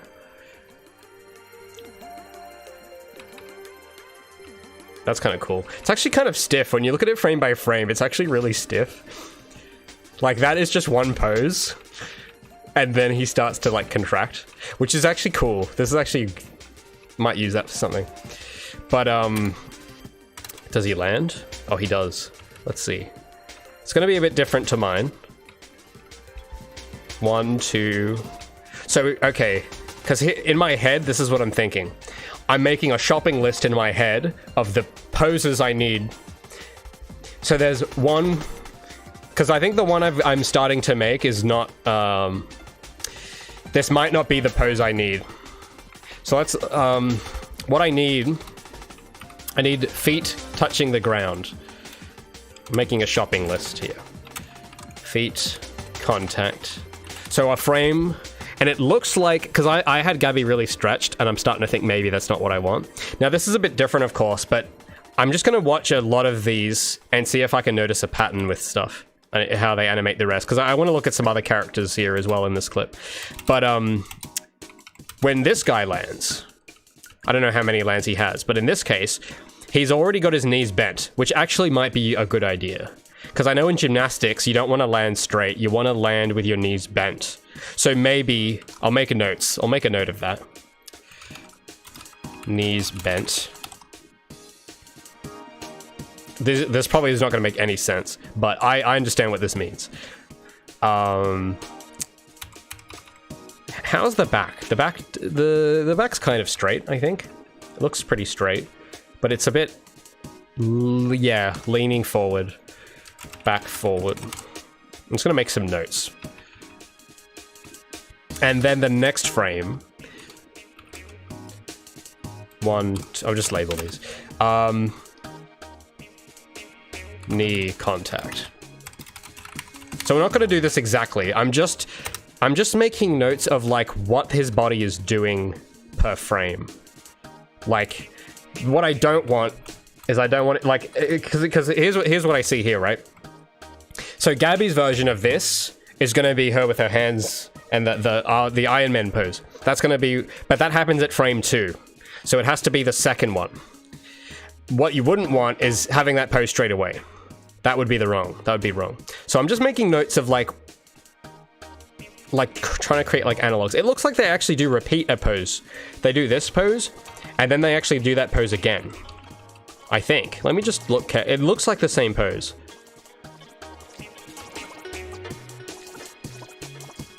Yeah, it is. Okay, so they go pose A of when he's got his feet contacted, then they switch back to that pose again. Interesting. And then they have him standing up. So that's 4 frames. Okay. I'll keep note of that. So I don't know if I want to do the exact same thing here. I don't know if that'll work. But they do the pose 1 again. And then 4 idle.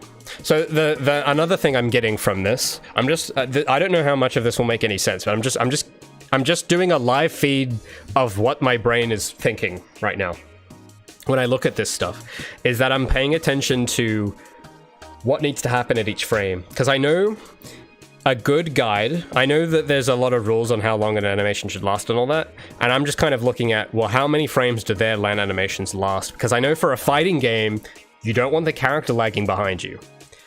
That's one of the reasons I feel very confident about this limited style, because a lot of people have told me that limited animation doesn't work for a fast game, and then I just show them this, because this absolutely does work. Because this is like fighting games are probably even more fast-paced than my thing. Like, the characters have to be extremely reactive. Like, I'm pretty sure like competitive players will literally like complain if there's like a millisecond delay or something. I'm pretty sure. So it's like they know. And for them, they've decided 4 frames is optimal for a land in this case here. So I'm making note of that, because I know if I make 5, well, actually hold on. If we go through frame by frame, it actually isn't 4. There's 4 poses, but the actual each is lasting 1, 2, 3, 4. 3 frames each. So 3 times 4, whatever that is. My math is not so good, so I don't know, but each of these key poses lasts... This one lasts a bit longer. Let's actually count the amount it lasts, because that first frame... 1, 2, 3, 3. Then the one after that, I think, is 6. That's my guess.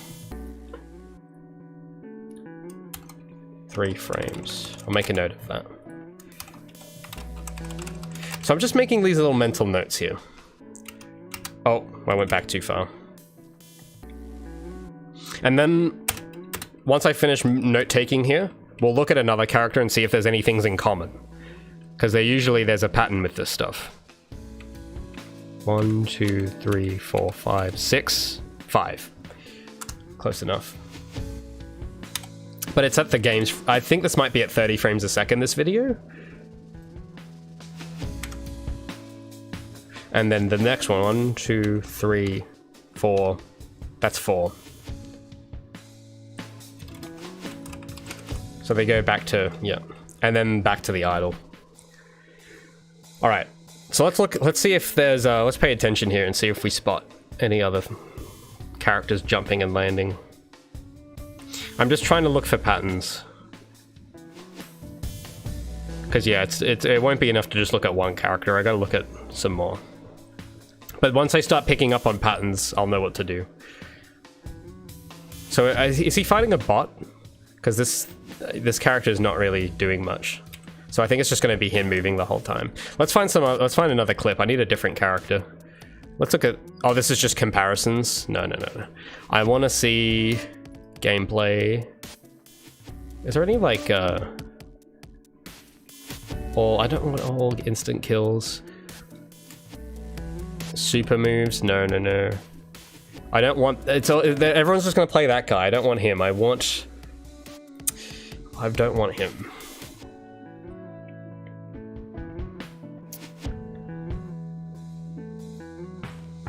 Maybe this? I don't know. I don't know who this guy. Maybe not him. He's a bit... His proportions are kind of whack. That's kind of crazy.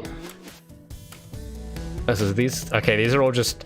Everyone loves posting videos of their finishes for some reason. I mean, they are cool, but that's not what I want. I don't want character. Why is this? What is with YouTube search? I'm literally searching gameplay, and half these videos are just versus comparing the old and new game, and it's like that's literally not what I searched. That's literally not what I want. I didn't use the word overdrives. I didn't use the word. What's going on here? What? I don't know what else to search besides gameplay. I don't know how to be more specific. I just want to see gameplay. YouTube search, what's going on? What's going on, buddy? What's going on, big guy? Hardest AI? Is this a different character that they're playing? I need to see like a female character. Okay, this one's proportions are a bit goofy, but this might work. It's not quite like Gabi. I'm trying to think if there's a character that is like closest to Gabi, but I don't... Oh, actually, this might be hard to judge because her posture and her outfit are so different that I might... Well, let's watch. Let's just see. Maybe I can find something, but just from her idle animation alone, I can tell that I might not be able to take. Because I'm trying to find other like more specifics. And wow, they're just destroying each other. Does any of them jump? I just want to see a... Okay, they're all just falling over. They don't actually make a landing. They're all just getting destroyed. But yeah, if you can't tell, I haven't played this because I don't understand any of what's happening on screen. This is not my kind of game, so I don't know... There's none of the... Oh wait, we got a jump animation. Let's go. Let's go. Let's go. Let's see that jump. It's on the very edge of the screen. But it's really interesting because now I'm making notes. I might be able to do something like this for Gabi. Because the thing I'm noticing here is that the initial pose lasts a long time and it's static. Actually, no, it isn't. They actually do move it a little bit. If you look at her skirt, they like move it side to side a bit, but the actual rest of her body is staying the same. So that's interesting. I'll make note of that. Okay, yeah, that oh, that is... I think they canceled the animation.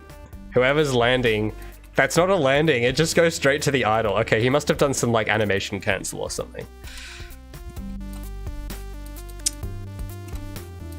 This is a cool pose. That's cool. I'll have to look up this character at some point. That's a cool jump. Let me go back to the beginning and just see what happened. Yeah, so yeah, you see she's very stressed. I'm looking at the character on the other side of the screen. Might be a bit hard to see. But she's got like her legs tucked in, her torso forward. I'll take note of that. I'll take a screenshot of that because that's actually like, I might use that for something. Does she land? That's what I want to know. Does she actually land? Nope. Oh no, she literally levitates. Okay, well that's not going to be a great reference then either. Yeah, that's pretty whack. Okay. You know what? Yeah, I don't think I'm going to find what I want. So I'll take these notes and see what I can do with them. Look up May gameplay. May gameplay.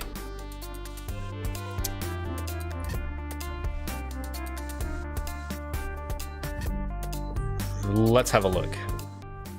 Oh my god. KFC are going so aggressive right now.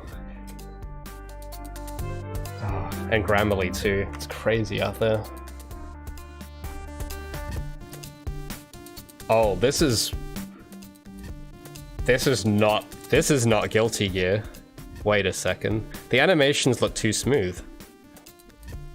Oh no, it is. Something looks weird about this. And it's very low quality. Let's find a different... I can find something better. Okay, there's two characters. They're both playing. Oh my. Okay, no, this is too much. I don't know what's going on. Oh, here we go. 4K arcade gameplay. Oh, this looks sick. Oh, this must be the later game because they do have a game that came out. Strive, I think. I don't want to use too much reference from Strive because they go a little. This is like too much. Like they go really heavy with the animation, like really, really, really, really extreme. Like if you just saw her idle animation, it looks gorgeous, but you see how much like they put in way more into this than the previous game, and this to me it's too high. Like this, I can't do this quality bar. But let's see what the land animation. They probably are putting in more effort to the idle, if I had to guess. Oh my god, is that? Oh, this looks strange. There's like motion blur on it. Okay, now there isn't motion blur on it. What? Why does the camera have motion blur? Does this game have motion blur?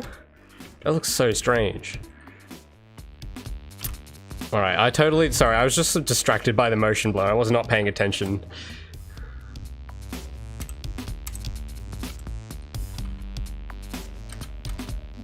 This does look great, but yeah, the motion blur's throwing me off.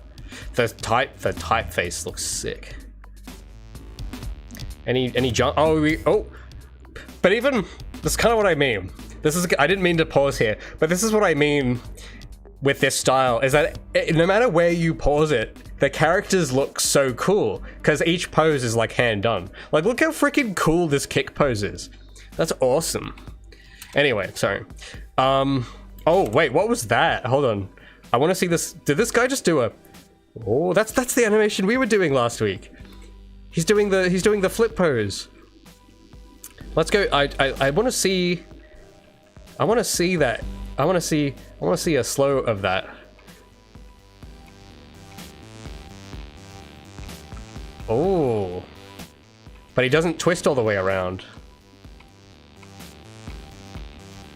Oh, that is so interesting. They literally just they don't even finish it. It just cancels and goes straight to this. That's interesting. Let's see that in motion. Let's see it in normal speed. Oh, because he does a double jump. That's why. I'm like, why did the animation just stop? Well, he does another jump. I just want to see what he does. This isn't the character I was meant to be looking at, but I'm absorbing. Okay, I'm nourishing my brain with reference. I'm absorbing. This is how I learn. I just pay attention. Okay, so he does have a pose there, and he does resolve. Okay, but he doesn't twist all the way around. That's interesting. Okay, let's look at the other character here. See this throws me off, seeing this motion blur. Yeah, this is throwing me off. Can I just see you land? Can I see you land? Oh, are we gonna see a land? Are we gonna see a land? Oh! Almost. She lands on like 1 foot. 1 pose, 2 pose, and then she starts moving. Okay, that's probably just the moving pose, so we don't get to see the full land. But, god, these do look freaking cool. I'm not gonna lie, these look awesome.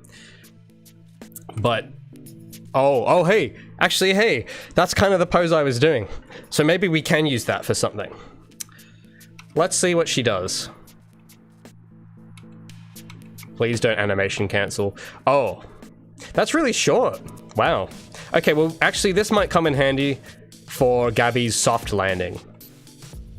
So it has 1, 2, that's like the same pose. Actually, it's a little different. Or I don't know if it's like, yeah, because of the... But if you ignore the extremities, like the hoodie and the hair and the things that flow, just the body pose, it's just this one. Crouch. And then idle. Okay, I'll make note of that. So for the soft landing, frame 1, fully stretched.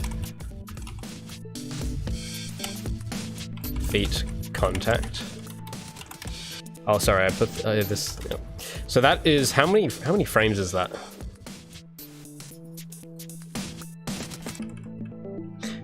Yeah, not what I was looking for, but this will still work. Like this, I'm gonna have to know this anyway.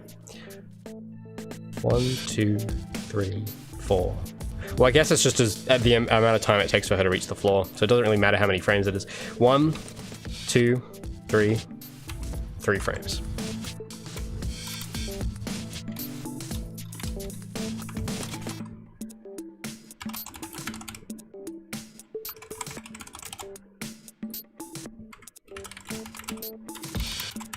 So I have to, because Gabi's full pose doesn't quite look like that.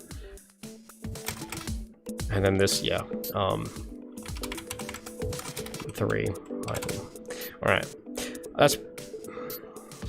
I just want to see if does she have like I think that's probably they probably wouldn't have more than one land. That's probably it. So maybe, yeah, that might be enough to work off for now. Because yeah, this is sort of similar. But her hands, Gabi's, I can see, the reason I was getting thrown off by this, I can see it now, is that her hands are too straight. The Guilty Gear characters are a little more relaxed. Like, I think being too straight would hurt. You know what I mean? Like, it would look too... I didn't like how it looked. There's something off about it. But they kind of look at their characters from this side angle, so it's a little different to what I've got. Actually, oh, I closed it. Let me bring it back open. Just to look at.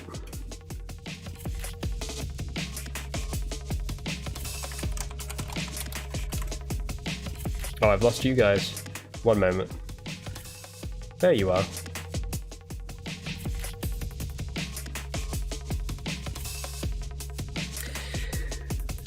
May gameplay. I just had it.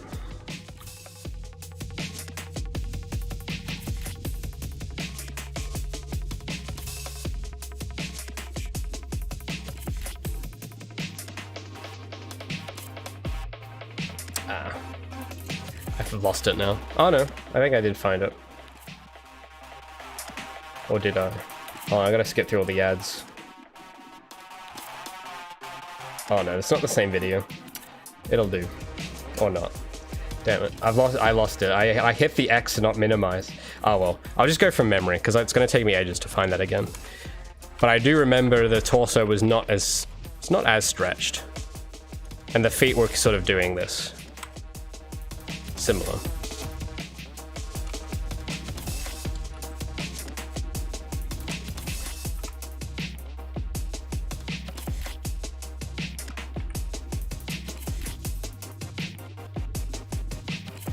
Shoulders look wrong. Oh, now they look worse. Let me just hide all that. Get that out of the way. It's easier to see without her hair.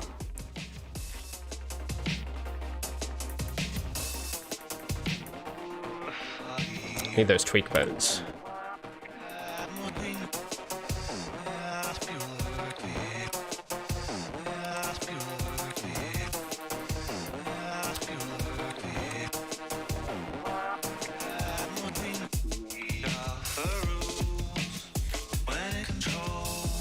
That's kind of better. Still looks a bit strange, but for now, that will do. Her neck needs to come back.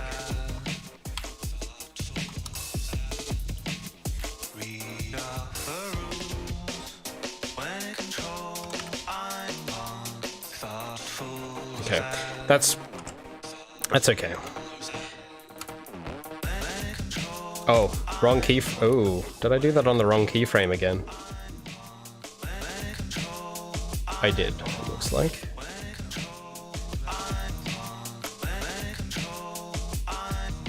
Okay, there we go.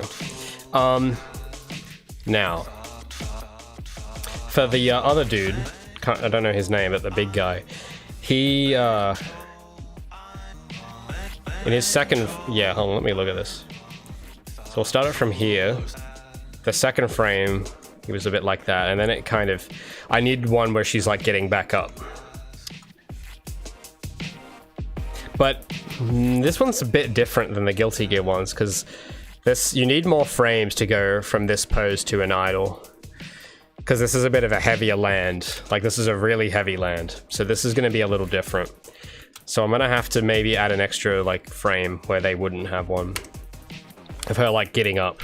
So what we'll do, for the end, we'll get the idle pose, and then we'll make a transition from this to idle, like an in-between. So let's go idle. Let's copy copy that. Go to the land, jump and paste, because that's where it needs to end. How many frames? 5 frames for like the landing.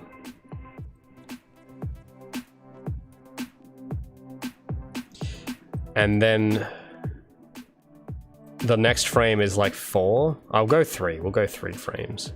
And then she'll get back up. Just to get the timing. So this is like the timing of it. And I'm gonna make it, probably what'll happen, she'll play through this animation if you don't move. Like when Gabi lands, and if you don't move, she'll play the full pose. But if you start moving, it'll just cancel it, because that'll feel better. So that's like the rough timing of it, but we do need an in-between, something between here and yeah, at frame 11 I need something. I need something where she's like, she's pushing up.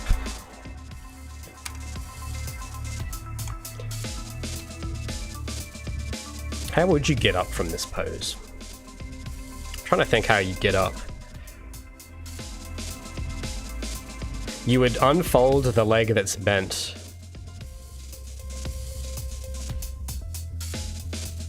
What would you do with the other foot? I'm just trying to think how that would work.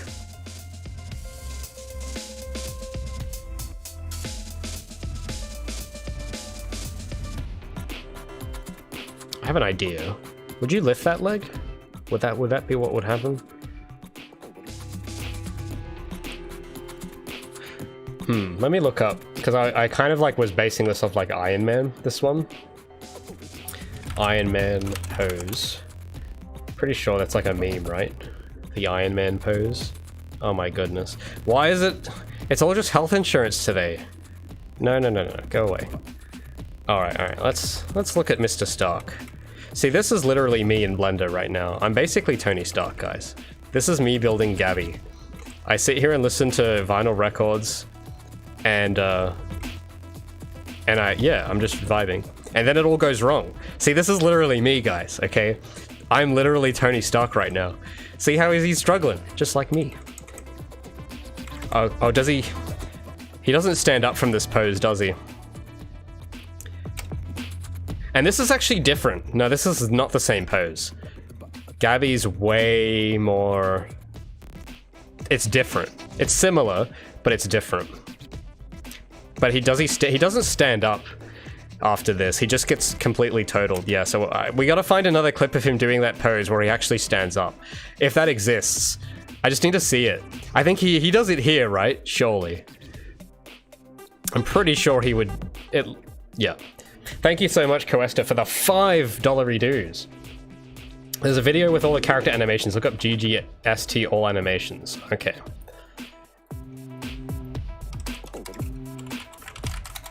We'll have a look at that one after I get stuck again. Oh, wait. Is that literally the title? Is it actually just called GGST all animations? Because this doesn't... See, what's going on with YouTube search, guys? What's happening? I literally typed in the video title verbatim and it's not giving... I don't see a single video here with that title. What's going on? Something's going on. I don't know what it is. You guys feel like something's weird with YouTube search right now? Like, I'm getting Patrick. I'm getting Guilty Bob Gear Pants. That's not what I searched. I literally didn't search that. I searched GGSTL animations, and I'm getting anything else. What's going on? Is it this one? This is Strive. Is Strive the same? Might be region lock. Oh, why? Why would they do that? Why is Iron Man? Because we're researching, okay? This is research. And I'm not kidding, this is actual research. I gotta see... Oh, do they not... Hold on. Where's the pose? The thumbnail had the pose in it. Oh, here. I need to see what his knees do when he stands up. Oh, okay. That... See, Gabi's... Her legs are spread out way more, so I don't know if that would work. Unless I have to change the pose, which I really don't want to do because I like the pose. Well, we'll figure out something. I'll just make up something and we'll see. So Iron Man, Iron Man's not quite it. Sorry, Gabi. Iron Man is literally me, but he's not literally you, Gabi. I'm sorry. But we'll start with her hips. I know that she'll need to like move her hips up. She'll need to move her hips up and back. She'll need to rest her weight on this leg, probably.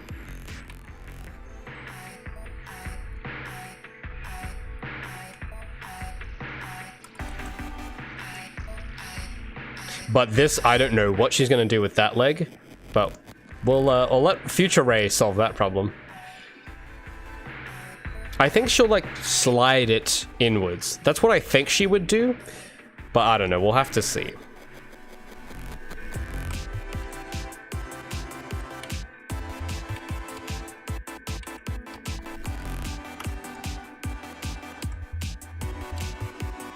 Have I tried doing that pose? Well, that'll take a bit, and I won't be able to see you guys. I won't be able to hear you, and I actually can't do that pose either. Like, I literally, Gabi, she's like everything I want to be in life, but I'm not her, okay? I can't do that pose. I'm not flexible enough. Like, I literally couldn't do it. So that's why I rely on the reference of more fit people than me.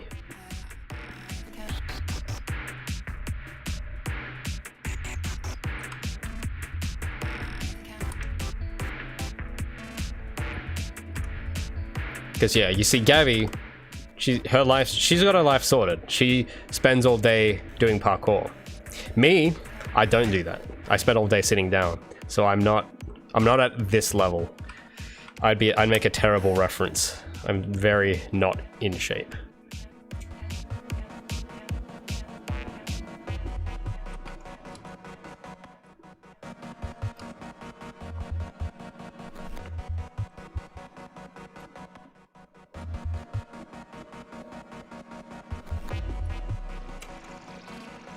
I mean, this is already looking a bit alright.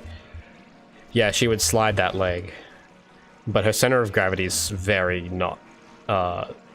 something's really wrong. I'm gonna have to move that pose, probably. Yeah, I should probably do that first, eh? But I'm gonna start that over again, this pose. But... yeah, she needs to move, because her foot needs to be... Her right foot needs to be in the same spot. And it isn't, so I'll have to move all this. Maybe... No. Let me do that again. I didn't move it right.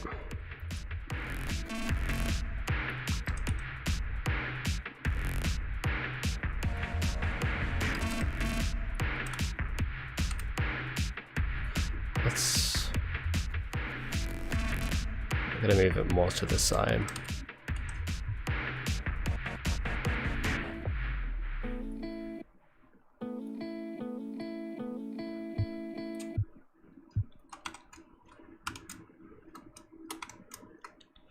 Her foot's shifting.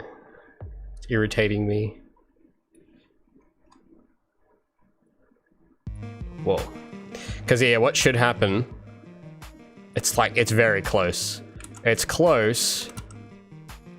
I think it maybe needs to move back a bit. No, forward. That's better. I'm liking that. Yeah, so that would make a better transition.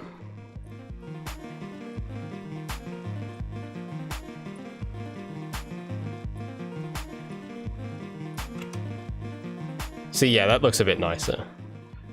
Her foot is like staying, it's like anchoring the whole thing. Cool, all right, let's try to do that again. That in between. So, her body would come out like this. It's gonna say Spider-Man? I don't know, like Spider-Man's anatomy is very, that's like very masculine, isn't it? And I don't know. I don't really, that's the thing too, is that I don't want to, Spider-Man is like, you don't want to go too similar to Spider-Man, because then everyone will just say that you copied Spider-Man, because everyone knows what Spider-Man looks like. So I'm going to try and avoid Spider-Man. I'm not really a big Spider-Man fan myself, but I know that the Spider-Man fans kind of, if there's anything remotely similar to it, they kind of start mobbing it, and I don't want to piss them off, so we'll stay away from him.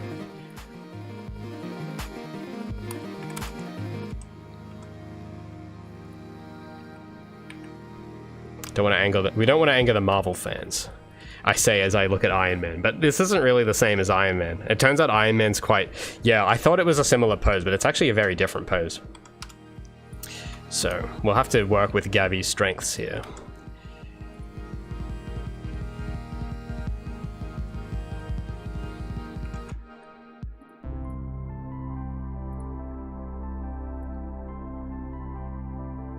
And her hip should start moving towards the middle.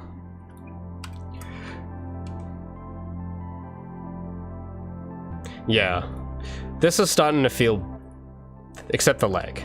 I'll have to start moving that along like this. This is actually, yeah, I'm liking, this feels right. I think I'm on the right track here.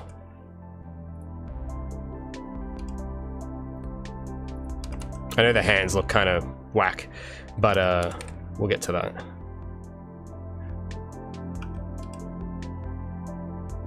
Actually, her hand should stay like lingering. Like, yeah, she pulls it up. That's what should happen. Yeah. Actually not bad. This is actually better than I thought it would turn out.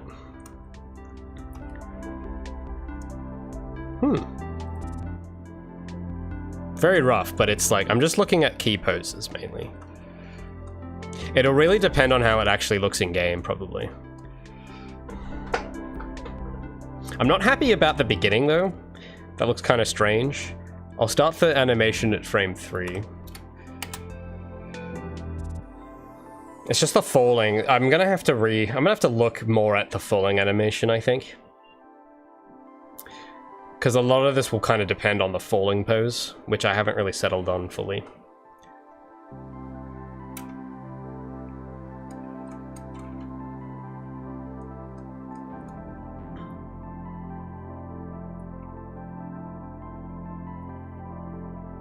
Her back looks a bit stiff though. Could do something about that.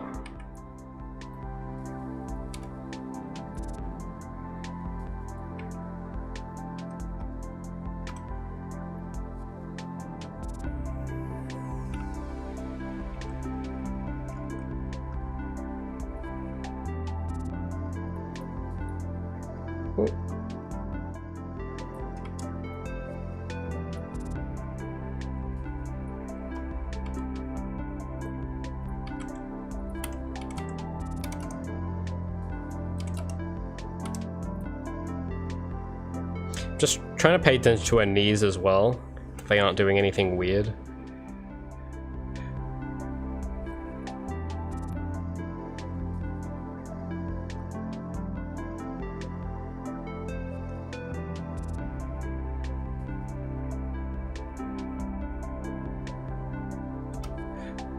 Gotta look at the knees. Here. I don't know if that's like... Maybe it needs to rotate a bit this way. Actually, I think that might have been okay, actually. But that needs to flatten. This knee is... How is that looking?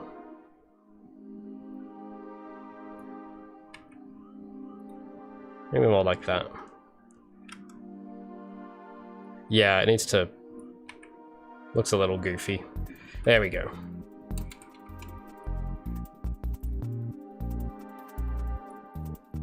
Oh, nice. Okay, that's actually not terrible, I don't think, if I do say. It's just that I know the tail looks a bit weird, but I'm not going to worry about the tail for the moment. Oh, am I out of water? I think I'm out of water. Got a bit of water left. Have I looked at Hoyo? No, I don't know what any of that is. Felicia from Death's Darkstalkers? No, I haven't heard of that. But I reckon Let me see, what else do I have to try and get through? Oh, jump and... Oh, well, let's see, because I do have more falling ones to work on, so we'll do that. I need to find that clip of what's-her-name from Guilty Gear. There was a specific land that looked cool. Oh, see, when I search like all animation, it just shows me all idle animations, which is like not what I want. There was like a video though that I had a bit ago. Oh, I mean, what did I search before? I searched just like Guilty Gear gameplay, I think, or May animations, because her fall. It might have been her fall. Was it her fall? Or was it the other dude? I don't remember. But there was a fall that was like 3 frames. And I need to make one of those as well. I just... Oh. What is going on? Every time I search the same thing, the results get less and less relevant for some reason. Like I was getting... Like Gary's mod? Pokemon? What does that have to do with May animations? I don't get it. See, this is completely different to the results we got like an hour ago. Like, I don't know what happened.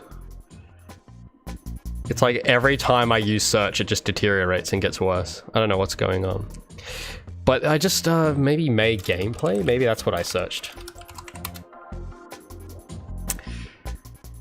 It wasn't that clip. It was she was versing some dude.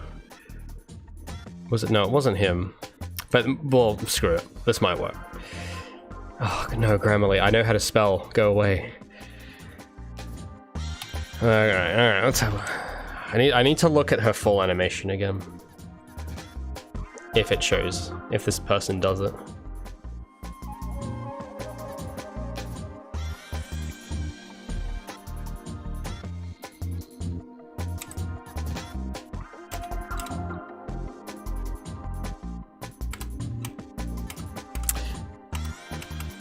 No. Come on. Just jump. Okay, this person's... It seems like anyone that's high skilled just never jumps, so maybe this isn't... What was it? I don't know what clip it was. Oh, it was this. It might have been this. Yeah, it was this one. That's right. Yeah, this is... Okay, I'll keep this open. This is what I want. This is someone that isn't like button mashing pro, that just plays it like a normal person. This is what I want. I need to look at her jump.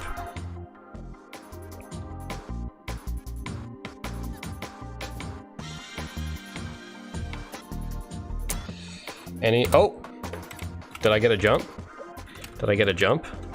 What was that? She did like a flip. Whoa! Now that's a cool pose. That's a cool pose. That's like a Superman pose. I want to see this. Oh, is she gonna do a flip? Hell yeah. Nice. That's actually pretty cool. Alright. Because Gabi does flips.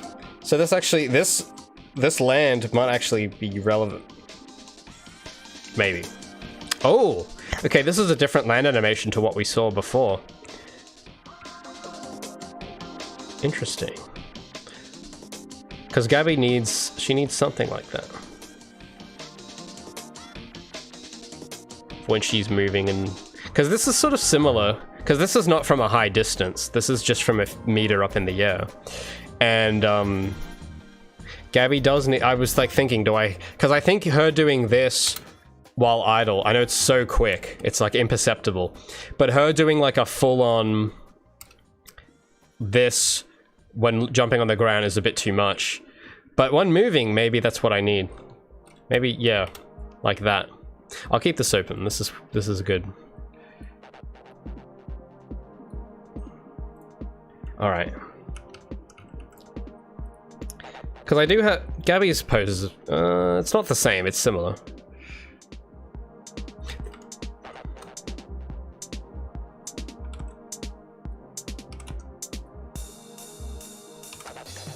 Similar, but I do need one for when she's moving, and this is too straight. So,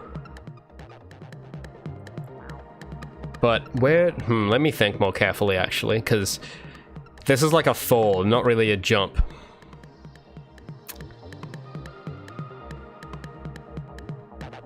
I guess she would, I'm just trying to think. Probably doesn't make any sense. I'm just thinking of it in my head. You guys can't see what I'm thinking about. I'll show you what I'm thinking about. I'm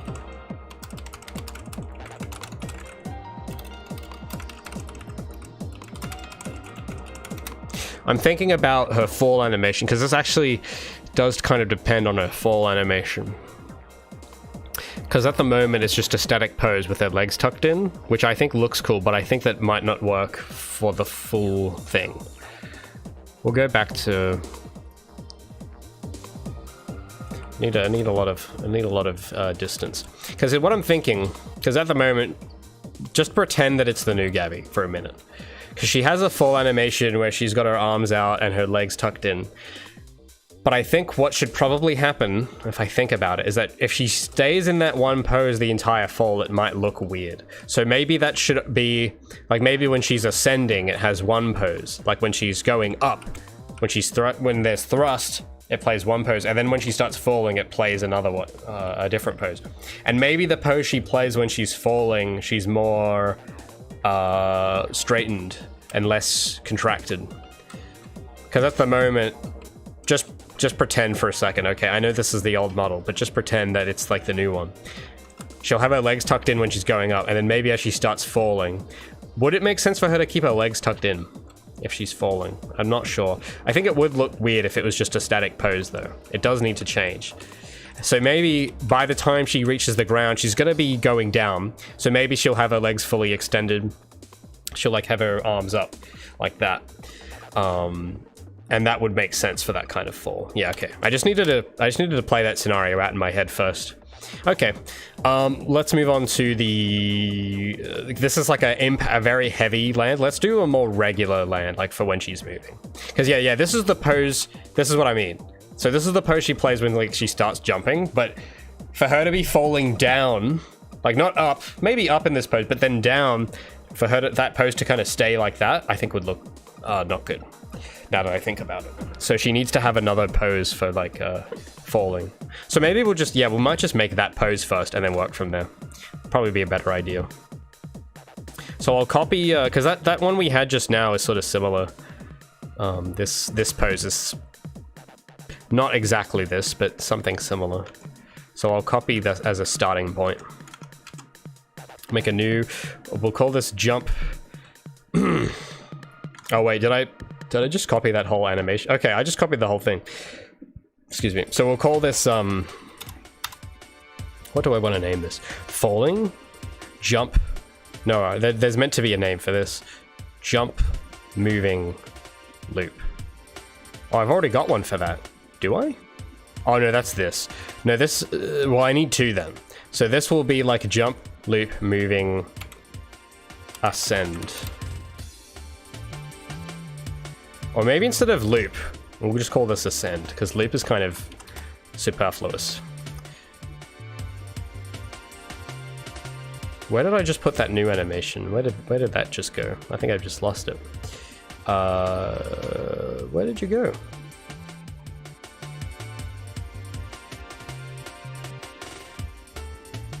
Jump, moving, no.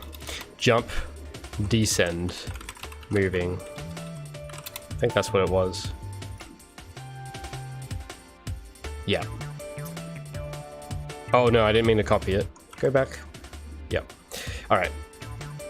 And I've just lost all the... there's a key pose I'm trying to find. Oh, it was this. It's this key pose. Copy. Jump, move, descend. Let's paste you in. And I'll modify it a bit to look a bit nicer.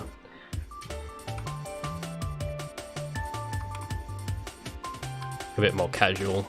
Well, not casual, but relaxed. Yeah, I was thinking shifting during descent too would probably look good.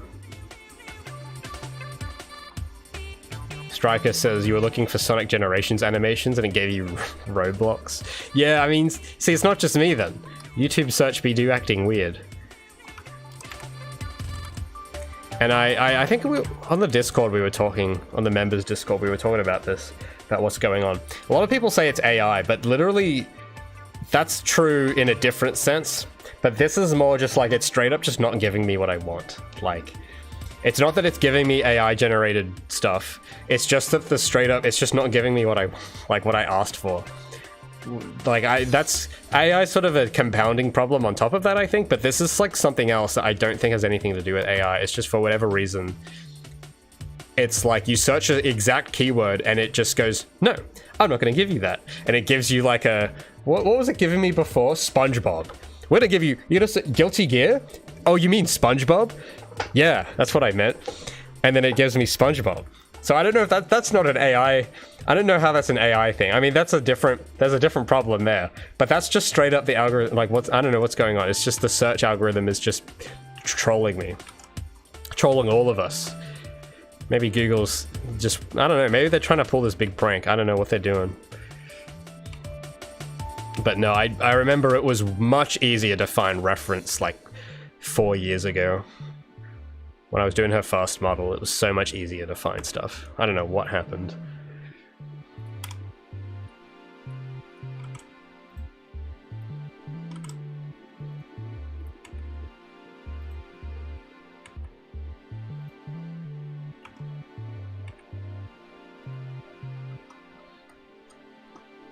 Iguana says it's machine learning, trained to give you results that make you spend more time watching you. Yeah, but I don't want to spend time watching SpongeBob. I don't know why it thinks, you know what would make me spend more time on YouTube? If I searched something and it gave me what I asked for. I would spend more time. Because I'd be there looking frame by frame at the reference thinking like, oh hell yeah, this is what I asked for. That's a guaranteed way to have me spend less time on YouTube is to give me SpongeBob when I ask for Guilty Gear. It's a guaranteed way for me to get to log off. So I don't know. I'm trying to think of I don't know. Maybe in my specific case that won't work, but maybe for the average person that isn't trying to find animation reference, I don't know. Maybe that will work. There's a setting for it. I hope so. SEO. But I don't know, it doesn't like... Oh, I'm trying to remember. I don't know, do people even use tags? Like, I don't use tags on my stuff. I find tags are completely useless most of the time. I don't know. But I guess that's sort of different. If you're trying to get searchable, I think that's like the only time where tags are kind of useful, but... I don't know, what person is tagging their SpongeBob video, Guilty Gear, all animations?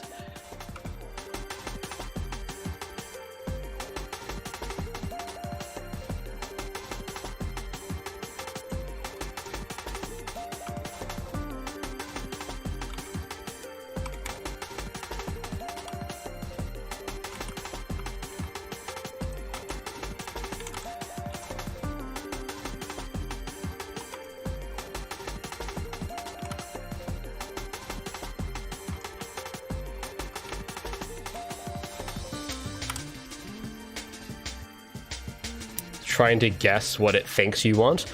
Well, here's the brilliant thing about search, is that I'm telling you what I want. It doesn't have to guess what I want, because I'm literally going out of my way, because I'm not doing how most people are using YouTube now, where they just click on the homepage. I'm typing in exactly what I want. Because that's crazy. Yeah, for those who don't know, most YouTube views do not come from search. They come from whatever shows up on the sidebar. That's how most people browse. That's actually not true. That's second most popular source. The main popular source, according to my research, is this page. This is where you go when you don't know what you want. You start scrolling. But that's not what I'm doing. I'm going up here. When you know what the idea is, if you know what you want, you type it in here. I thought that's the whole point of search, is that you search for what you want. But hey, that's just a theory, a game theory. Thanks for watching. See, if I type in game theory, would game theory actually come up? Let's see how bad it is. Okay, game theory comes up, thank goodness. You're safe, MatPat. Search will show you. Except this is not game theory. That's food. They have a food channel. Oh my god. Okay, I'm gonna go. I gotta stop. The algorithm's getting me. It's getting me to spend more. Maybe you were right. I searched MatPat, and now I'm like wanting to spend more time watching MatPat. So I gotta control myself. But to be fair, I did search MatPat, so that's like.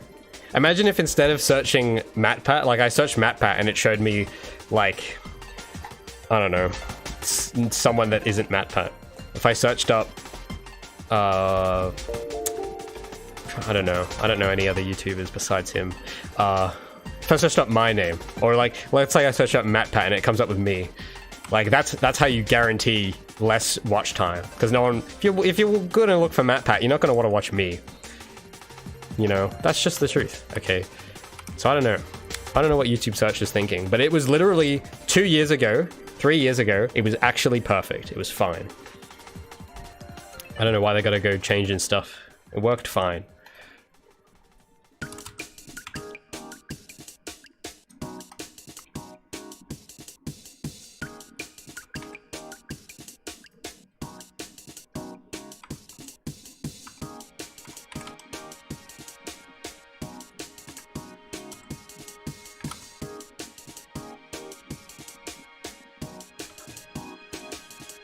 I'm gonna get.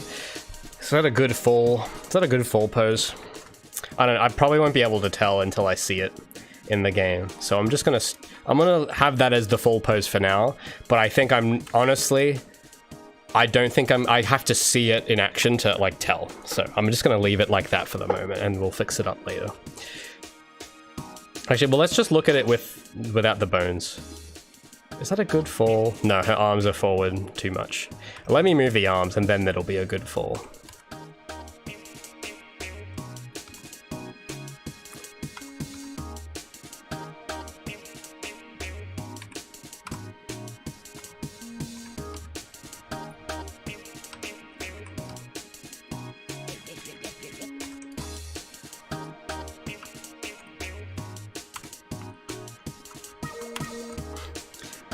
Thigh says, why leave something that isn't broken alone when you can ruin it with convolution?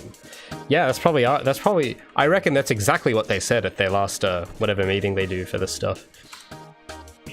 Word for word. That's probably exactly what they said. Because, I don't know, it's probably funny. The arm should float. Well, you don't want them to float too much, because remember, Gabi's disciplined. She doesn't let her arms go everywhere. Gabi is controlled and disciplined. And I'm looking at this reference and it's like May's arms are kind of going up like this with her fists clenched, which I don't. Maybe I should clench her fists. Wow, that came out weird. Clench her fists. Maybe I should do that. But I don't want, because May, I mean, she's got this big hoodie on, so it looks a bit different. Like, I think Gabi's should maybe do like this. Like they have to. She's not gonna let them float about. That's not who Gabi is. So let me fix up the fingers because I think that's what's throwing me off. It's just the hands are too straight. It worked for the other one, but not here.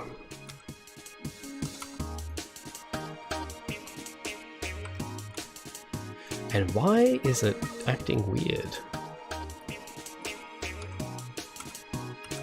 I don't know. I know. Yes, that's what I want. Yep.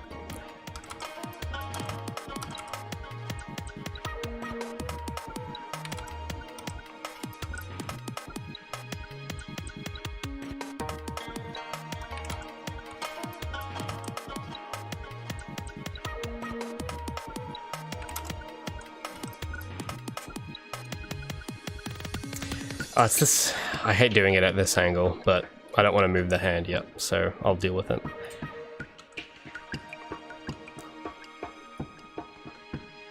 Oh. Come on, thumb. I just want to move you down. There we go.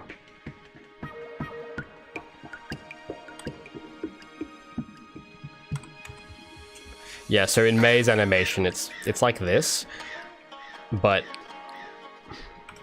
I don't know. I'm not vibing it. Yeah, no. But maybe Maybe like that?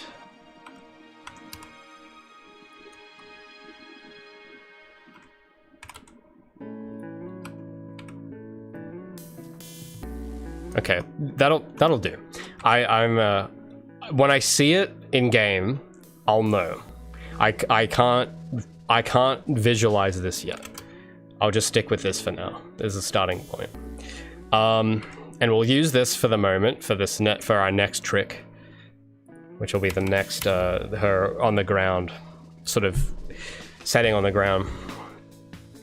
Now, luckily, I do have some of my own experience to draw from here this time, because when I was like 7, I did level 0 gymnastics, and I know a little bit about landing, but this was also a long time ago, so we'll see. But I have at least sort of been through the motions and kind of have some memory of this. So I want to take this. Do I actually have the clip for it here already? I can't remember. No, I don't, so I'll copy this. We'll call this jump, descend, end. I think it's jump end moving is what we want. Yeah. So the next pose, do I have notes on that one? I do, I think. No, this is for a different one. We'll do something, it's probably similar to this. So the first, second frame is after 3 frames, so frame 4. Then we'll have her sort of crash down.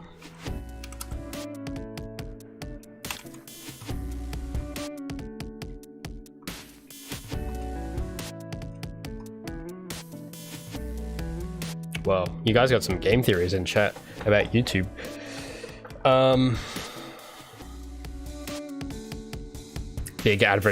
Iguana says big advertising data and statistics ruined the internet as a whole. It's all driven by averages now. I think I like half agree. I think, yeah. I think on the one hand, there is probably some good that's come from that, but yeah, I kind of miss, I missed out on this era of the internet, but I really miss like 2005. And I wasn't on the internet yet, but when I hear people from that time talk about the internet in 2005, it just sounds like cool. But not so much nowadays, I'm finding. But I don't know, there's something about it where it's just like, it was fun, and it wasn't all corporate and weird. Whereas I get that vibe all the time now, everywhere I go. Where it's like everyone's trying to sell me something. Speaking of which, Project Feline, link down below, wishlist on Steam. I'm not, you know, no secondary motive here at all, guys. But it is just something generally I have noticed where, yeah, it feels like the entire. It feels like I can personify the entire like internet age. There's like a clear childhood, adolescence, adulthood phase. That's what it feels like. I felt like from what I know of what the old internet was like Web 1, that was like the childhood. And it just seemed so much more innocent. And then Web 2 was like the adolescence. Then Web 3 is the boring adulthood. Web 3 is when you become Squidward. you know what I mean though, right? It's like you know, it doesn't feel like Facebook now is not like Facebook in 2009 at all. You know what I mean?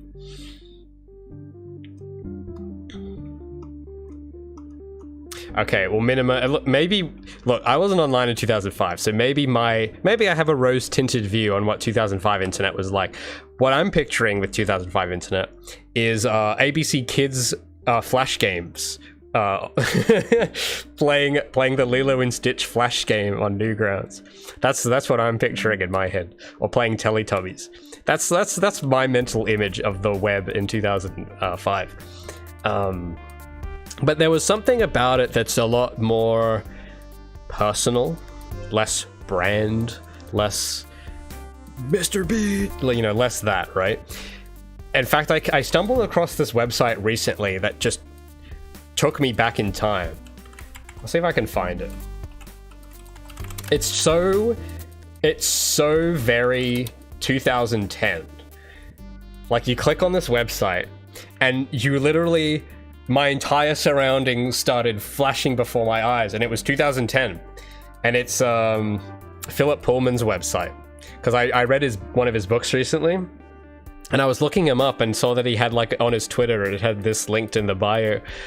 And I didn't really know what I was going to expect, but it's literally like this cool 2010s, like, Adobe Web Dreamweaver style website that has not, I swear the design probably has not changed in 15 years. It just, this kind of website I feel like is dead now. Like, I want to make a website like this, but like, you look around and you're not really gonna see websites like this anymore. Look, he's even got a tab for his drawings. Isn't that freaking cool? And it feels like his corner. And I love that. It feels so personal. And none of the images are loading right now because I'm streaming. But he's got a little about, he's got a little bio there. He's got his, like, stuff he's worked on. Yeah, there we go. Give it up for the Golden Compass movie. Hell yeah. Hell yeah. I didn't know he had all this other stuff there. This is cool. But, he's got interviews, he's got his books, he's got news. Remember when, like, when did he update this last? Oh, that's actually fairly more recent than I thought. But you look, it's just a little news hub. It's not on Twitter. It's just, well, he does have a Twitter, but it's just like a little hub without all the other stuff. And it's just his news. It's like, this is just my timeline now. You're not going to see any other stuff. You're not going to get any ads on this. It's literally just, here's what I'm up to now. Like, I don't know. I love this. I think this is so cool. But I don't see this anymore. Like, when I was like 12, I remember trying to make a website like that had a very similar layout to this with like some old Magix software. But nowadays it's all Squarespace and no one has sub pages like this. It's all just a big scroll, mobile optimized and whatever. But I don't know, man. This is charming. I like it. It's got character to it. It's the tiling background as well, just completely cherry on top.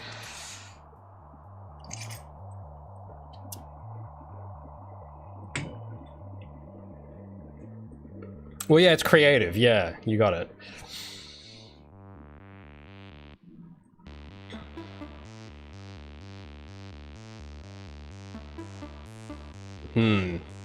Fi does raise a good point too. It's like, yeah, a lot of the days now, it's like consistently outputting everything. It's definitely more like that now, yeah, which kind of removes the ability to be a bit less, you know, how it used to be. Type in Wayback Machine in Google. Oh yeah, I've done that before. It's crazy.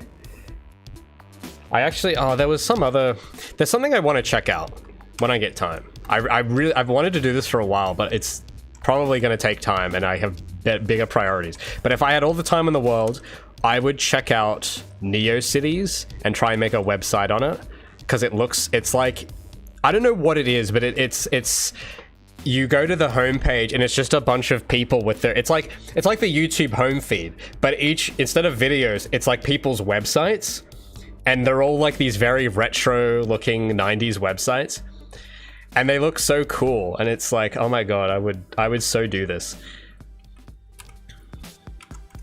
So let me check what it's called. I think it's called GeoCities. Oh, I can't seem to find the link to it. Oh, NeoCities, sorry. Got it wrong. I think GeoCities was something else. I don't know what GeoCities is, but this is NeoCities. So yeah, look, it's just got like, it's like a hub for not content, but just websites. It's freaking cool. Like, look at this. I don't know who this is, but look at it. It's got so much charm. Some Nintendo thing. Okay, this is like a fan game. And like this stuff, like look how much character this has. This is awesome. I don't know what any of this says, so I'm gonna get out of there. It's the website's talking to me now. I'm gonna get out of there. And look at this one. This is old school. Look at that. Oh, Times New Roman, baby. No, actually, this is not Times New Roman. I know the difference. This is not Times New Roman. This is Georgia. I know that font. But that's freaking cool. I love this stuff.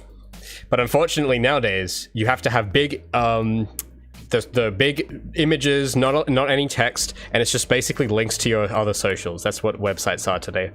And it's I mean, that's what my website is, so it's not really fair of me to criticize it, but if I had the time, I would make something like that, a great website.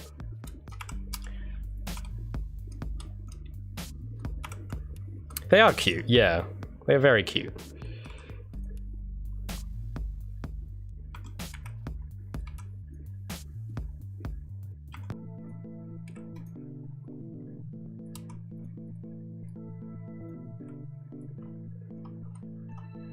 Nolpo played text-based games that made you feel nostalgic.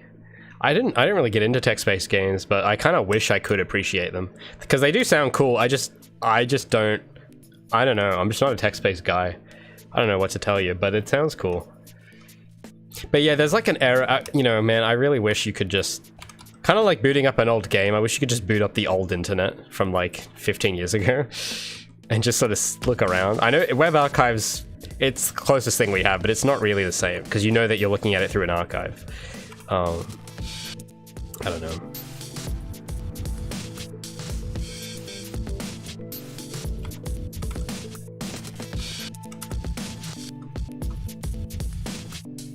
That's an interesting analogy. Fi says, all websites looking the same now, kind of like when Hans Zimmer became the most hired composer and everyone just started sounding like Hans. Yeah. He is, yeah, I mean, look, Hans Zimmer's great, but yeah, a lot of people do sound like Hans Zimmer.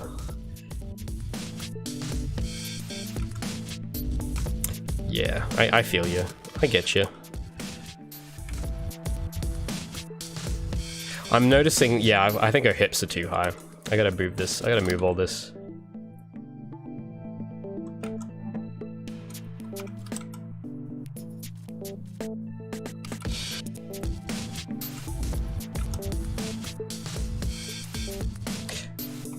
That will, I guess that will do for the moment. Next pose.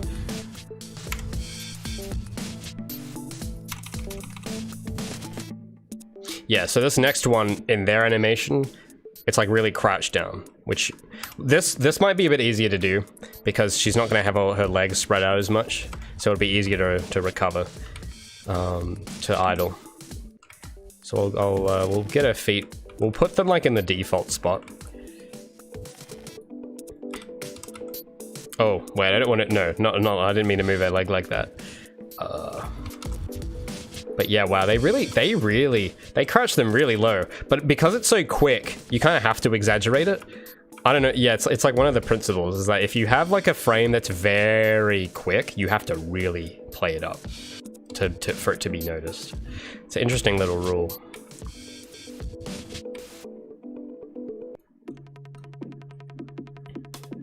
The more, Fi says, the more trend dominates, the less artistic variety. Yeah. Yeah, it's true.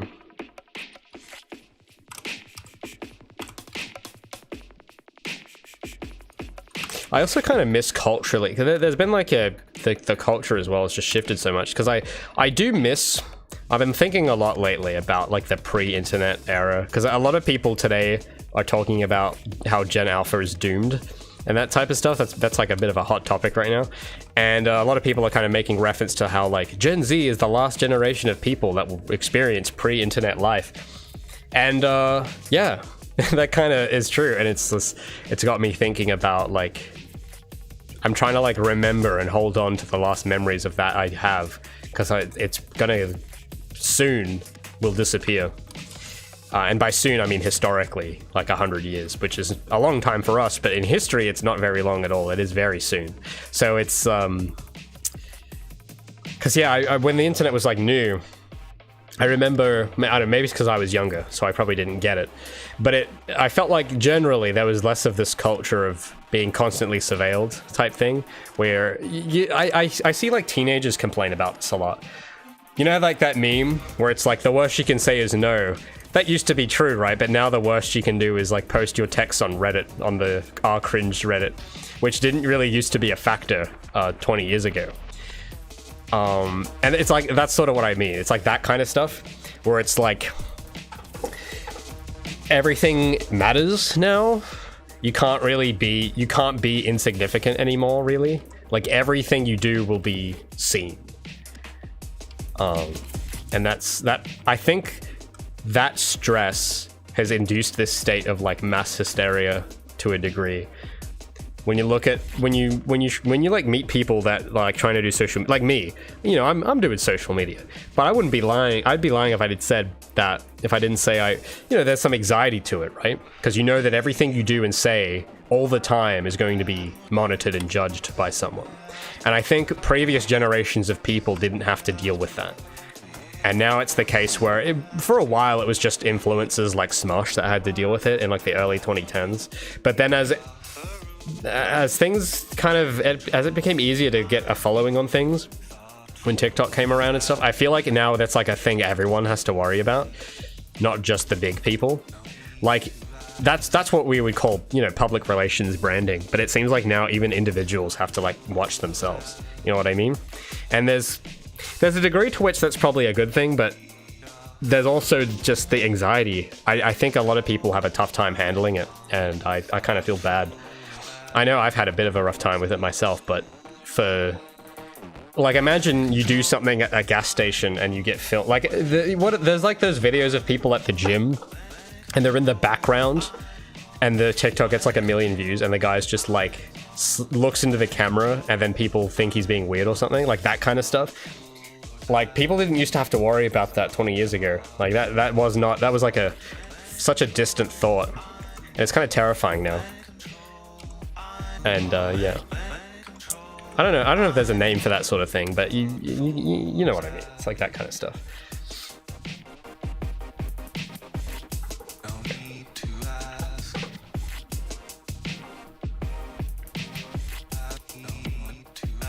Minima says, on the other side though, sitting here tired, feeling alone, working on my game, and then I hop on Raymond's stream. Oh, thank you. I mean, that's cool too. That is cool too. Honestly, yeah, that kind of made my day just reading that, because honestly, I don't know why people come here to watch, honestly. The reason I'm doing this more now is because I just want to get better at releasing stuff, because I have a bit of some hang-ups on that. I'm having a bit of if you look at my channel output, you know what I'm talking about. I'm having a bit of a tough time feeling okay with putting stuff out. And a good way to get over that is to just stream all the time, I'm finding. So that's why I'm doing it. But I don't really know, I don't watch my stuff. I'm not watching other people, so I don't really know what it's like for like some of you guys watching, because I'm on this side of the screen. But that's cool. I'm glad that that's providing something for you. But I understand how that is. It can be terrifyingly lonely sometimes doing this. So if that helps, that's pretty cool. I just wish it didn't come with all this extra weird other internet stuff. I wish it was just the good stuff, but yeah, that's not life, sadly.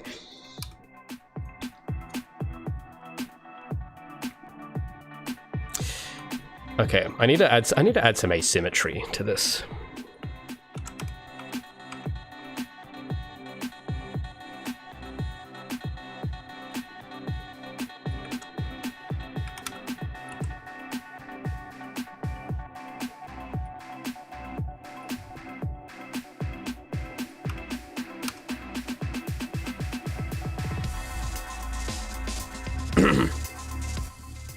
Have I seen Blue Protocol? No, I don't know what that is.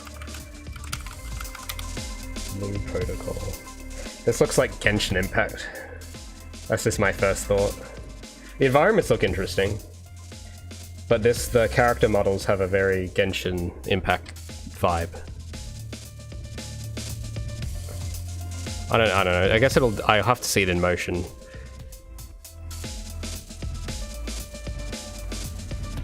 Oh, this looks like some big studio for sure. Yeah, it's got the smooth animations. Yeah. I mean, it's cool, but it's not quite what I want. It's an MMO? Yeah. I can kind of tell.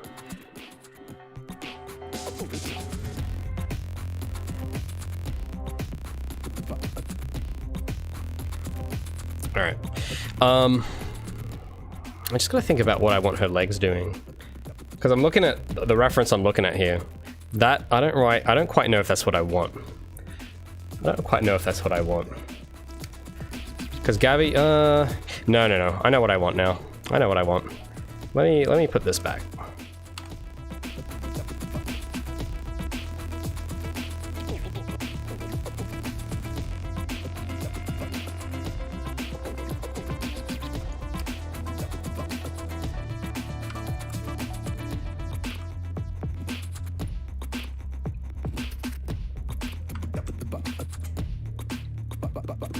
And this might be a hard one to judge too without seeing it in game.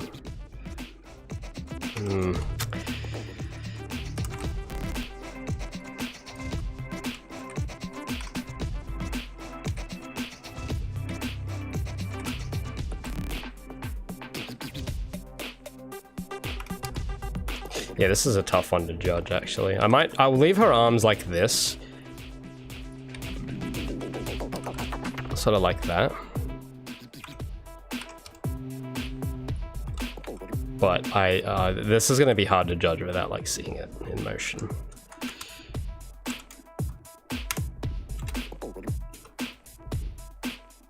Oh. Oh no, did I Oh, I overwrote that keyframe from before. I'm silly. Well, it's too late. I can't undo. I've run out of undos. I'm not going to be able to get that back. Well, I'll just do that again. I had another pose in between these that I just overwrote by complete accident. Oh well. Let's do that again then. Well, I've done it once now. I could probably do it again pretty easy.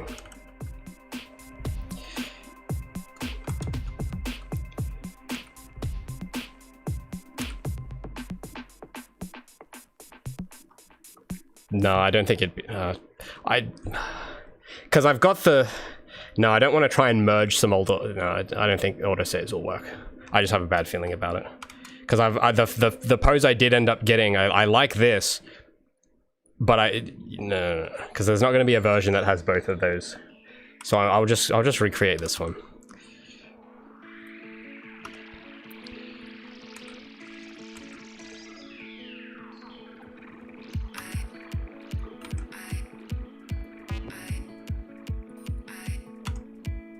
Yeah, I don't usually do that. It's just when I've got chat, it's kind of hard to like, because that's a tiny little difference there, just this little timeline. So sometimes I forget when I've got the stream going.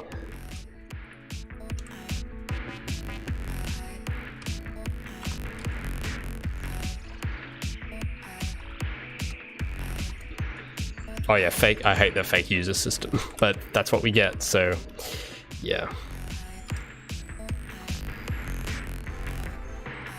Oh my goodness. Nolpir, you lost 2 hours because of a power outage? Well, my friend, you are in luck. You need it sounds like you need a UPS. That's what I've got installed. In fact, I recently, speaking of websites, I did make some changes to my website recently. I added a page of my gear because I have, this has my exact, the UPS I use. And these are all affiliate links too, so I get a little commission if you want to buy some of the stuff that I use in my little desk here. So I'll link that down if you guys want to check some of that out. Because yeah, the last thing you want is you losing like 2 hours of work because of a power outage. Like that is the worst. So that's why I've got this guy, the Cyber Powers. Don't know the full name, but this is a worthwhile investment. This will save you. This will save your life, basically. Okay, I'm not exaggerating. This will basically, whatever situation you're in, get one of these, and everything will be fine. And it's, and I know that because I have one, and my life's doing okay. And yes, I just lost 40 minutes of animations, but at least if the power had gone out, it would have been over. But because I have the UPS, it's not over. So no, those are, I would recommend those. Those are great. That's a great investment to have. So check that out. If there's anything else on the list you see, if you buy it through that link, I get a commission on it. So that'll help me out. And then you get some cool gear. So I've got my microphone listed there, the arm I have this on, the monitors I'm using, the keyboard and mouse I'm using, which I like all of this gear I vouch for because I've used this. I use this daily and I've used this stuff for like 5 years. And it's good. It's good stuff. If it wasn't good, I would tell you it was not good and I wouldn't be using it. So check that out. No problem, Nolpir. Yeah, man, you gotta save. The electricity can be your worst enemy sometimes, or the absence of electricity. So you gotta protect yourself. You gotta be ready to fight chaos wherever it may strike.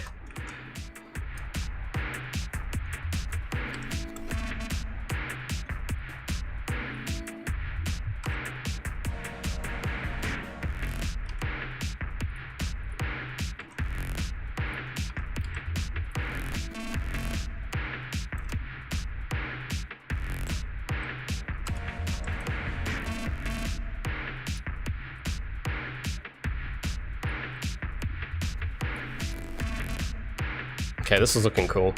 I don't know what the old pose looked like, but I'm happy with this one. How does the commission work? Well, I think it's a commission. I think that's the right word. So it's an affiliate link. So it means I get like a 10%, whatever the price of the thing is, I get 10% of it for recommending it. That's how that works. I think it's called affiliate marketing, as the Americans would call it, which is how the rest of the world calls it. But I know Americans love their affiliate marketing. So, yeah, that's how that works. I barely promote it though. I really should. I actually have to promote it more, or else they're gonna shut my account down. So please buy one. I got an email last week saying if you don't make if you don't make 5 sales in the next 30 days, you are no longer we're kicking you out. So I've actually been kind of like, oh, maybe I should probably do something. Eh? I should probably promote it. So there you go. There's me promoting it.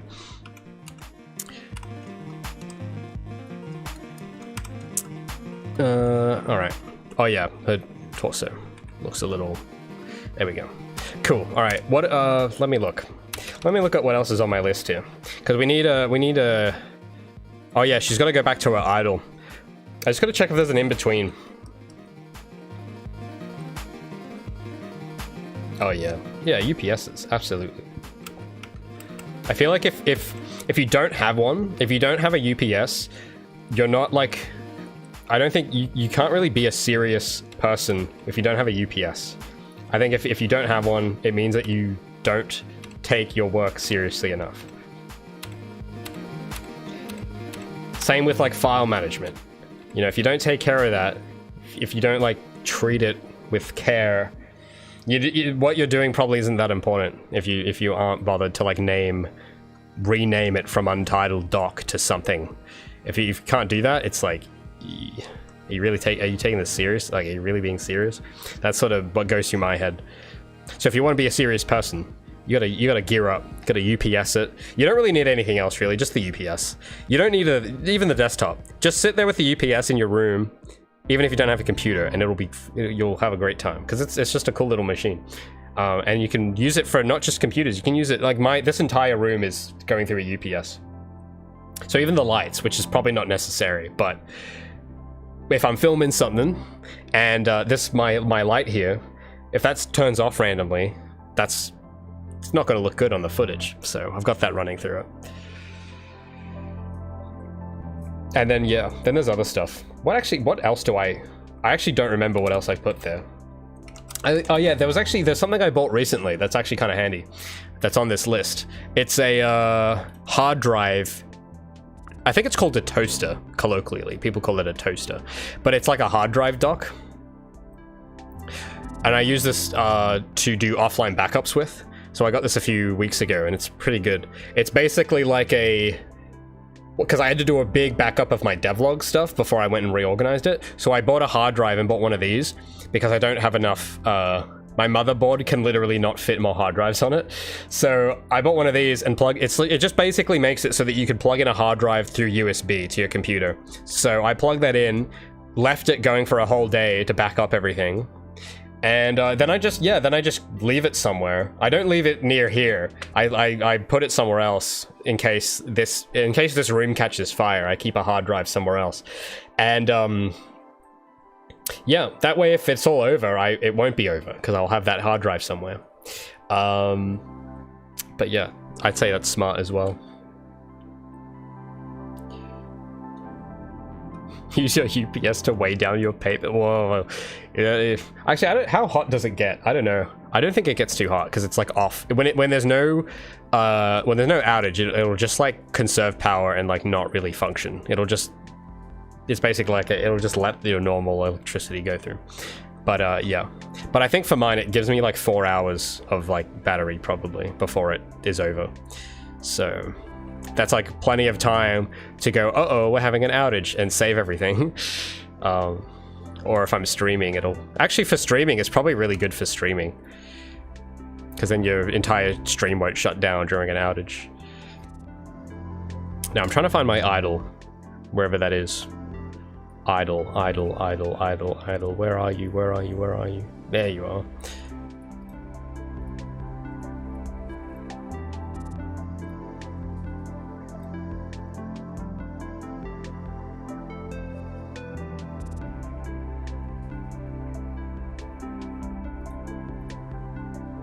Oh, why did that only copy 2 Okay, there we go.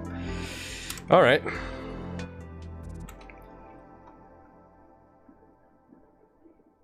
Okay, that should be fine for now. Jump and idle, I guess that's done. Iteration 1 finished. Well, that's really more of jump and moving. I haven't done the, did I do the idle one? I can't remember. I feel like I have, but I don't remember, honestly. Jump, descent. Oh, I did this one. This is a bit different. But I don't think I've got a jump and idle. I don't think I've got that yet. Which is basically the same as what I just did, but less extreme. So it's basically this and it's basically that, but less extreme. In fact, you know what? Because I might as well get a start on that one. I'll copy the grind moving and just modify it. Grind moving. Where did you go? Grind moving. Grind moving. No, sorry. Not grind moving. What am I saying? No, jump moving. That's what I want. Jump moving. Nope. Nope. Oh, why is there a duplicate of this? Okay, no, not you. Jump and I thought I just had it. Yeah, there we go. Okay, I'm gonna copy you.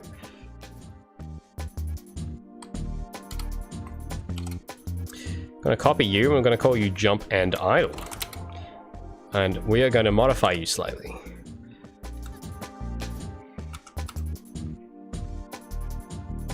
If your UPS gets hot enough to burn paper, you shouldn't own it. Yeah, I don't... Actually, let me feel it. Hold on. I don't think it's actually even... Yeah, that's ice cold. It's fine. My one's good, guys.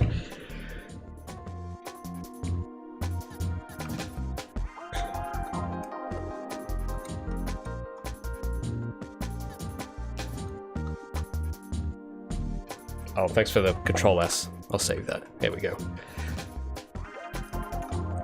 Forgotten... Sorry, I didn't see your message there. Forgotten Dreamer says, my insight helps with their game. Cool. That's actually kind of good to hear, because I know... I don't know, the people I've met in real life tend to disagree heavily with everything I say. So I don't know. I never know. All I know is what sounds sensible to me. That's all I know. So I'm glad that's helpful. But yeah, I kind of acknowledge it probably won't work for everyone. The stuff I think. Because yeah, I mean, hell, look at me. I'm making a game on my own. That probably sounds like a stupid idea if you're like, you know, a regular person that can't do modeling and animating and what else, you know, all the other stuff. If you can't, you know, a lot of people don't want to do that. I don't blame them because it's actual hell. But I like this kind of hell. I can put up with this. But for other people, they can't, and they would rather put up with something else. And that's just sort of how it is, I find. So I find that, yeah, a lot of the things I know are probably, I don't know, I'd say they'd probably apply, insight I would have, I'm going to say, would maybe probably apply to, like, people that are as crazy as me. Oh yeah, and this, ooh, yeah. So, for a more soft landing, actually, you know what? This animation would literally just be taking that frame out, and that's it. For real. Yeah, hold on. Let me get the whole thing. A shorter animation of this would just be these three. That's actually, yeah, that'll work. Except this foot is staying too still.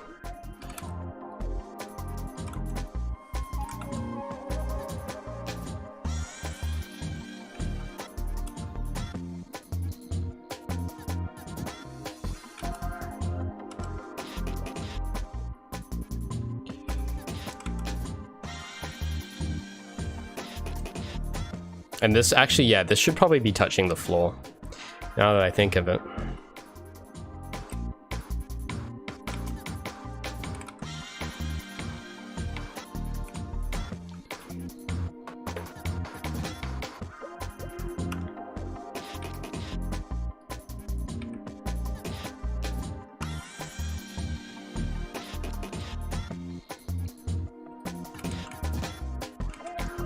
Cool. Yeah, because I'm just thinking with this fall,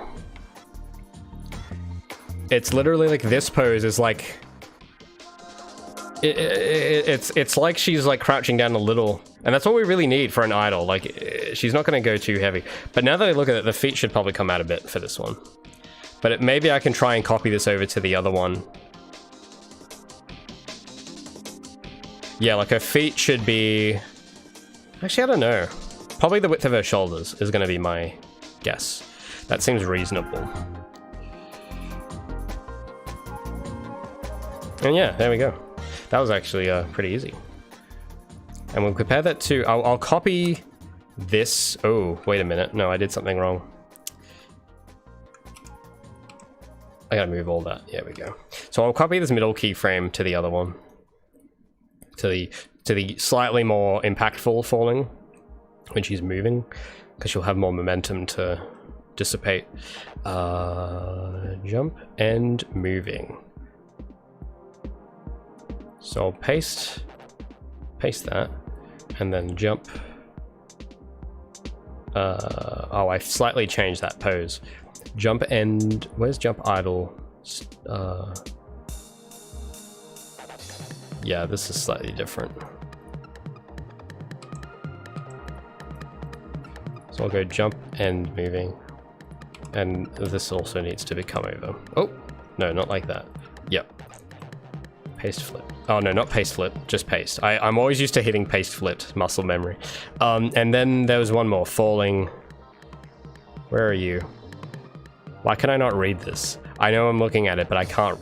This is, it's just the text is so tiny. Jump fall, jump idle, end, jump end moving. No, there should be a jump fall looped or something. Ascent. No, descent, that's it. Yeah, there we go, there we go. Let's paste. Cool. So that should all use the same pose. That pose did copy, right? No. Why did that not copy? Come on, copy. Jump, descent moving. Paste. There we go. Let's save that. Forgotten Dreamer says, you know where file management is very important. Unity. Well, it's important everywhere, but probably also in Unity, but everywhere else. Am I using Rigify Pro? I'm just using Rigify. Is there a Rig? I didn't know there was a Rigify Pro. What is Rigify Pro? I'm just using the regular old Rigify.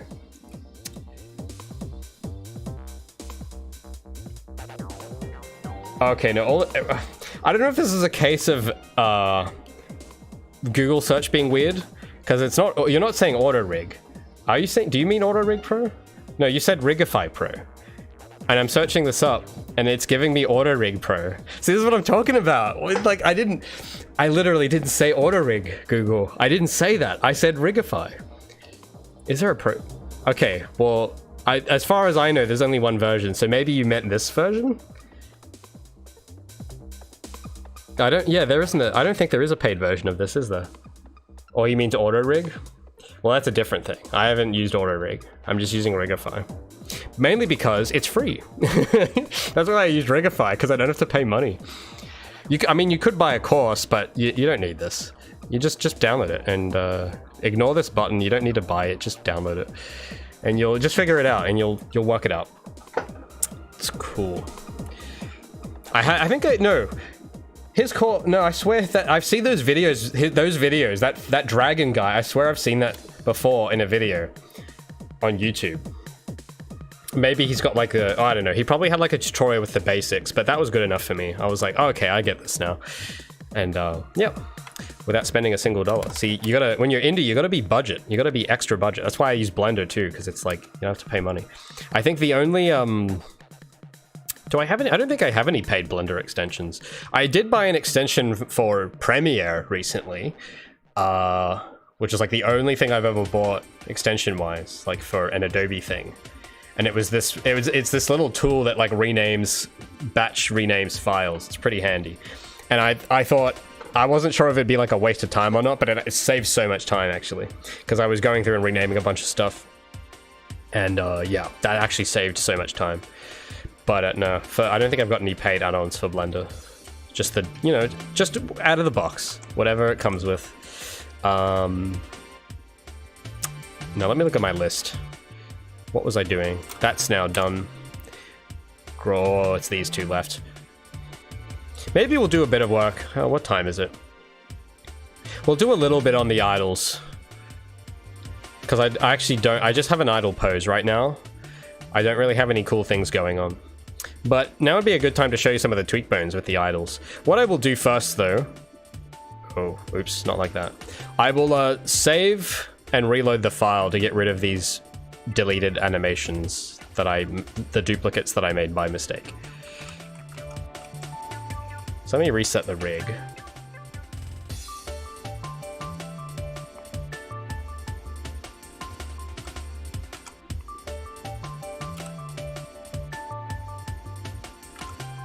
Save, and I will close.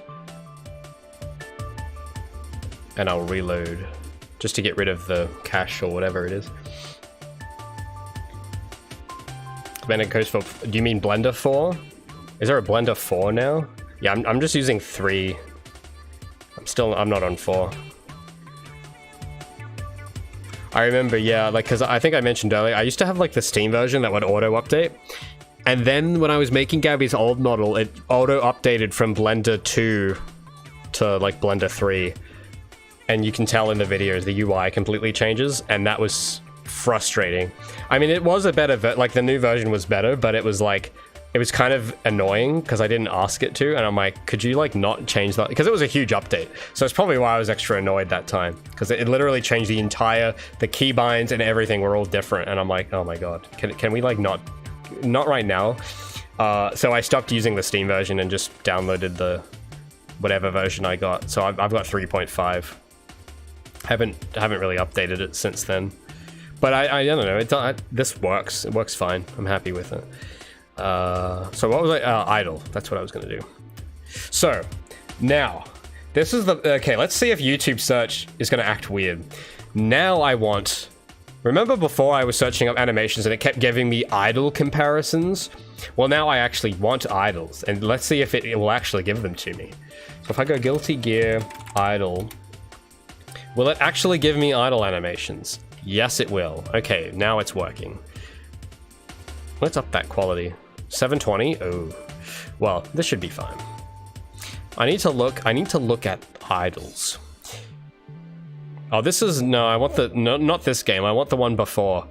The animation quality is too high here. I just want... What is this?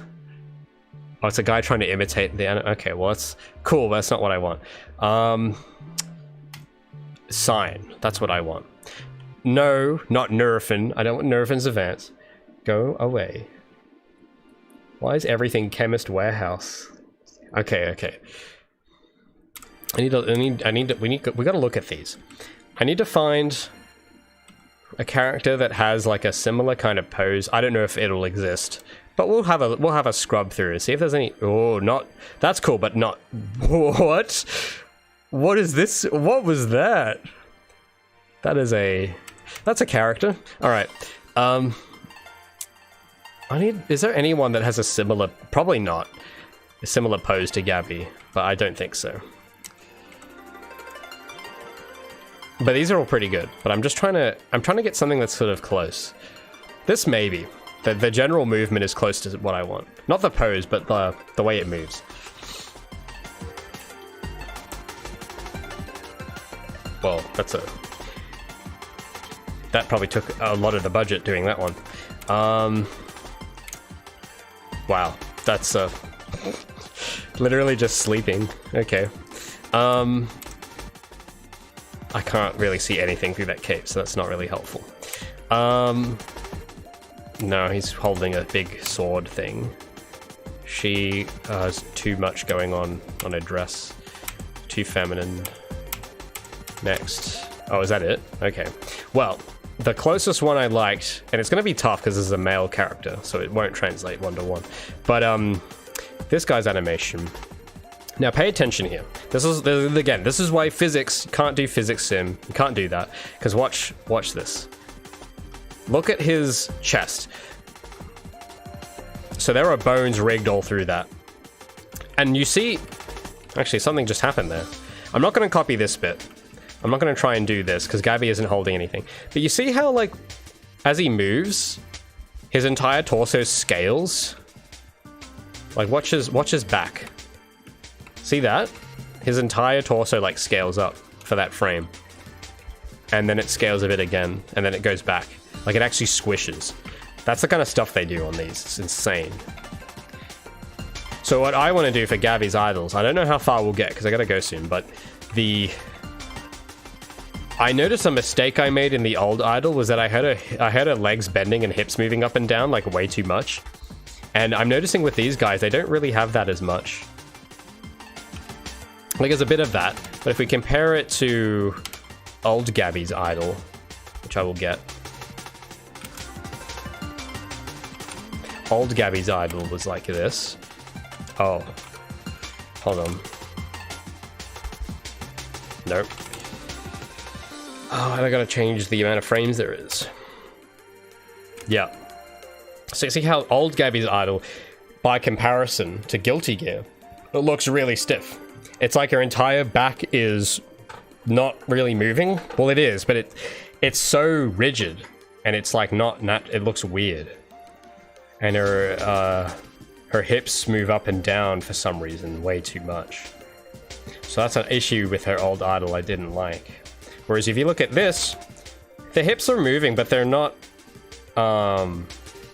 just going up and down, and they're very subtle. A lot of the movements in the stomach and the chest, actually. If you look at he's got those crease marks on his muscles there, on his chest. You see how, like, they expand and contract so much when he breathes?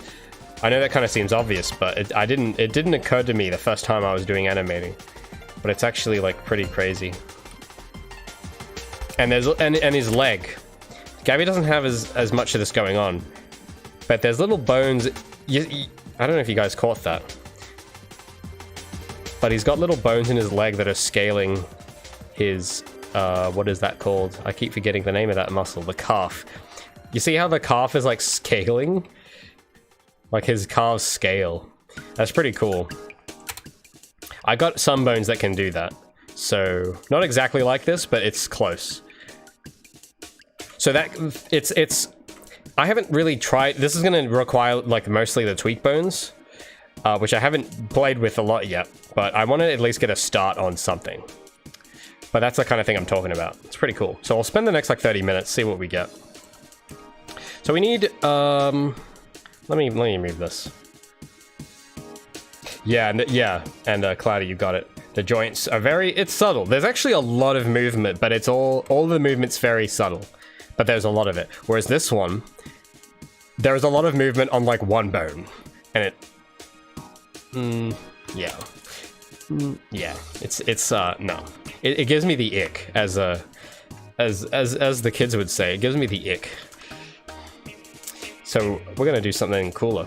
So I'm just gonna see how many frames are in between these. I think it's animated on 2s from the looks of it. But I'll try and pick a middle point, so maybe frame 4. Or no, sorry, frame 8, because it's on 2s. Frame 8, to sort of get a vibe of how low everything comes, because well, you'll see. So this is the pose I have for Gabi right now, which I think is pretty okay. And we're going to try and sort of get a similar kind of... I'm just going to study his movements and just sort of get like trying to get something that feels similar. But we're not going to have it all there just today, but we're going to get a start. So I'm just going to start with, like, the first frame and the middle frame, and then the end frame will be the same as the first frame. So just 2 frames. Can I get 2 frames to kind of look like that? And then I'll go in and start adding stuff in between those. That's the plan. Blender 4 is incremental save. Oh, cool.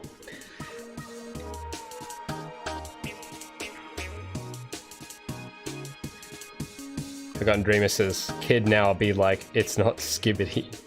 That's true. Yeah, the kids be saying a lot.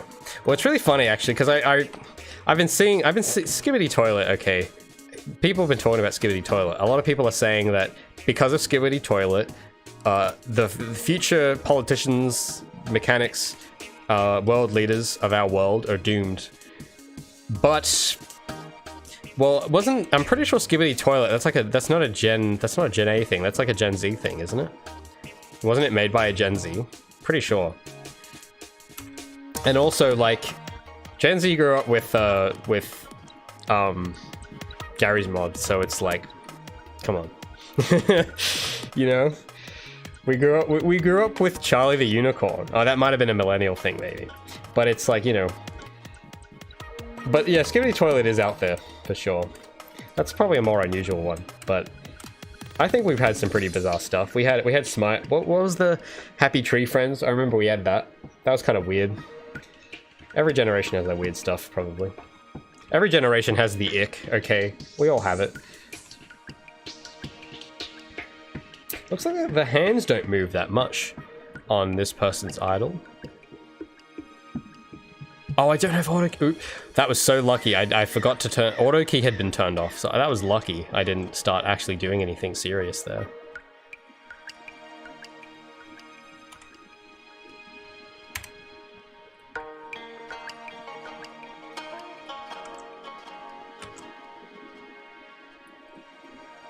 Alright, let's go, let's go.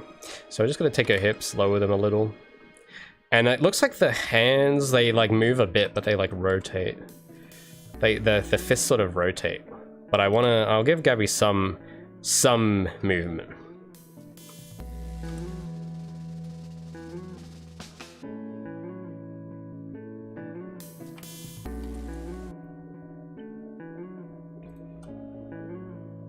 They plan on improving animation features in Blender this year with Eevee. Is that the render? Is Eevee the renderer? I don't know. I think it is. But it's I'll have to, I don't know. I'm wondering if, yeah, because the thing is, right, I tend to avoid updates a lot of the time just because I find that being familiar with something most of the time, not always, but most of the time, being familiar is kind of better than the cutting edge. But that's just me. But the reason I believe that is because I've got a lot of stories of when people were like, oh, let's try this new thing. And it always didn't work. All the time.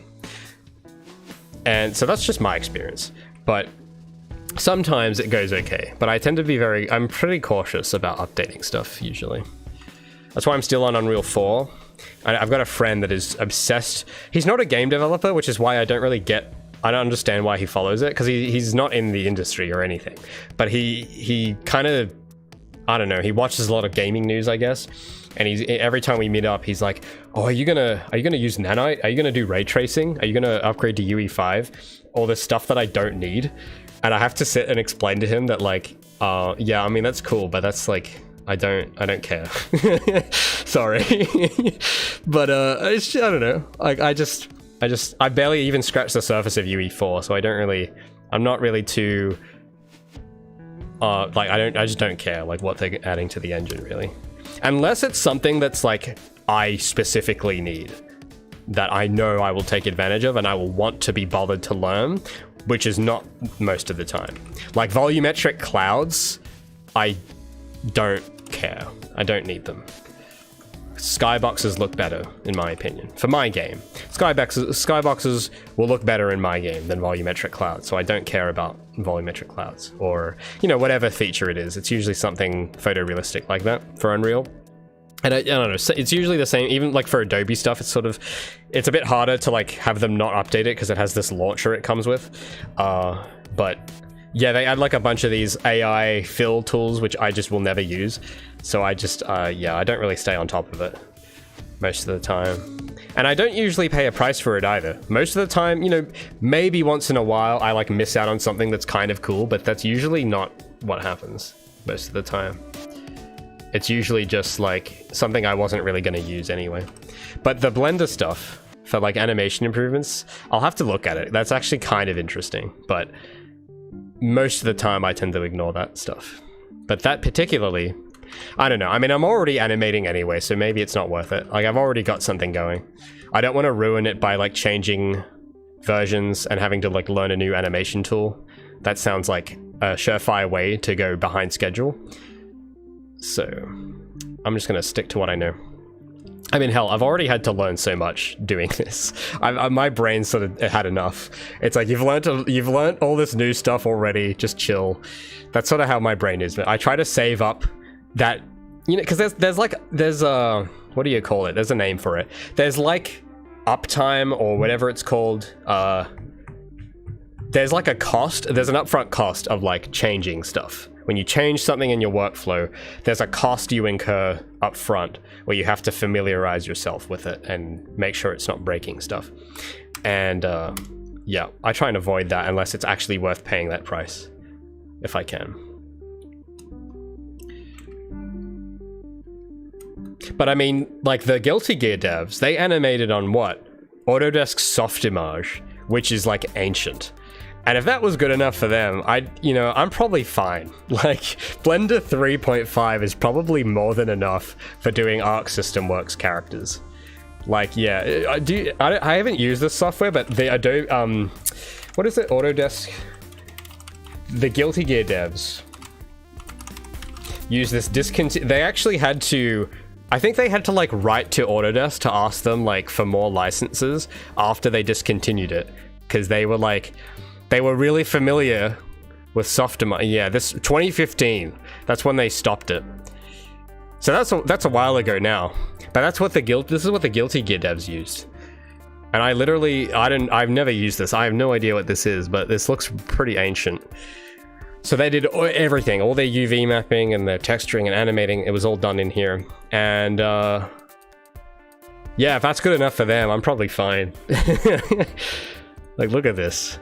It looks just ancient. Apparently the normal editing tools were pretty good though. That's probably why they picked it. And they're familiar with it. But yeah, they literally, I remember in their talk, I don't know if this is exactly true, but I remember them saying something about like begging Autodesk, like, can you please give us like more like licenses, because we understand this software and we know it's discontinued, but we want to keep using it. And I think it was the same for Unreal, because they were using UE 3, they weren't using UE 4, and that UE 4 had been out for a bit at that time, I think, and they were still on UE 3 because they understand like what they're working in, it's familiar. So I reckon if that's what they reckon, they're probably right.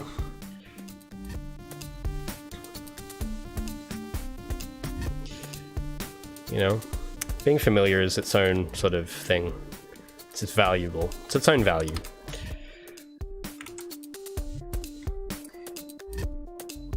Forgotten Dreamer says, honestly, UE5 is not that important to your game, not gonna lie. Yeah, I didn't think so. Most good animation stuff from UE5 are packages in UE4. Oh, that's cool. Well, even so, I don't know if I would even use Unreal for animating. Because I don't know what the tools are like now, but when I last looked at them, they were pretty, like, basic. And I'm already doing it in Blender, so I probably wouldn't touch the Unreal animation stuff. Unless there was, like, a reason I needed to. Like, absolutely. Like, oh, yes, you have to do it this way. Then I'll play ball. But until then, it's like, yeah, I'll just stick to this. So the thing is with Gabi's idol, I want her fists to move a little. This maybe is a little too, like the fists I like, but the hips maybe a little too much. I want there to be a bit of movement.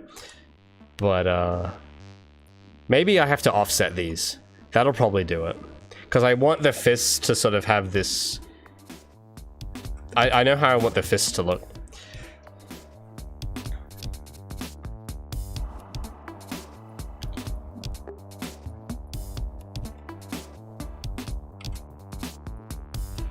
Let me slow this all down. The hips are moving too much.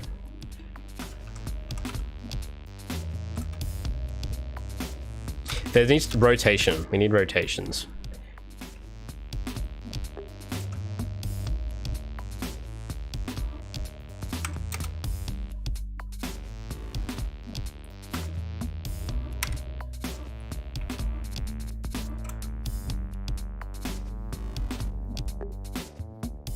No, this looks too stiff.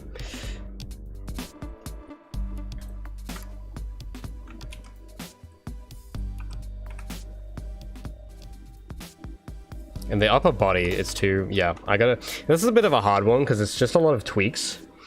But I need to, I'll figure it out. As I do it, it'll make sense after a bit. But it won't make sense if I don't do it. And yeah, I can see this fist moves too much. Yeah, maybe I can't do this one pose to pose actually. I might have to do a straight ahead. This is a bit of a tough one to do pose to pose.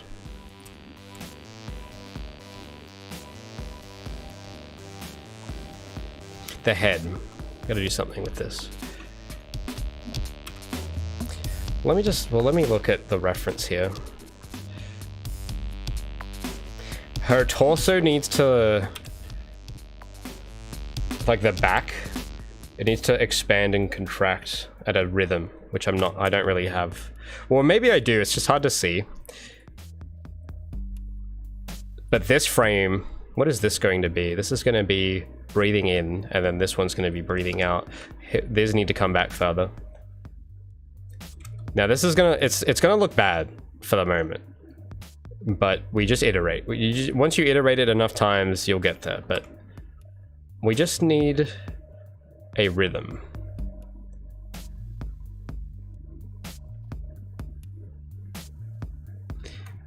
But this is starting to look, it's a bit better than this one. Because yeah, her hips move weight and her legs are kind of all weird. Let me actually look at, what are they doing with the legs here? The hips do twist as well in that one, which I don't know if I want to do. Do I want to twist the hips? Like where in one it's going here and it kind of pivots the other way slowly, like that. I'll try it. I don't know. No. Yeah, it's a hard one to do pose to pose for sure. But the head, let me look at the head. I've noticed on this dude, his upper body, it rises and sinks a lot more than the hips do. If you look at how he stands, his head is moving a lot. Like that has got a lot of movement to it. So let's, if you can just stop playing with this thing. Yep. Put it down. Yep. I just want to see him. I need to see him in his most... Here. His body is like depressed down. I don't mean depressed that way. I mean depressed as in physically. Yeah, Gabi doesn't have that going yet, so... This... We gotta... Her torso has to compress. Her head has to sit lower. We have to do everything so that her head sits lower. And that will start a little, maybe the hips could move a little more. Just a little, but not too much. We can't have it too much. Just a little. See now that the upper body, it has more movement, but there's something still not right. There's something still not right. Maybe it's the twist of the shoulders. Maybe this has to kind of relax a little. Like that. Yeah, I'm liking that a bit more, but I think maybe, I've gone a bit too far there. I've gone a little too far. Yeah, see, this is what I mean. You can see that her chest actually looks like it's taking in air now. And I haven't even done any scaling yet. We're just starting with these basic bones. But once we start going in with the stomach bones, it'll probably look better. But I just want to get as good as I can with these first.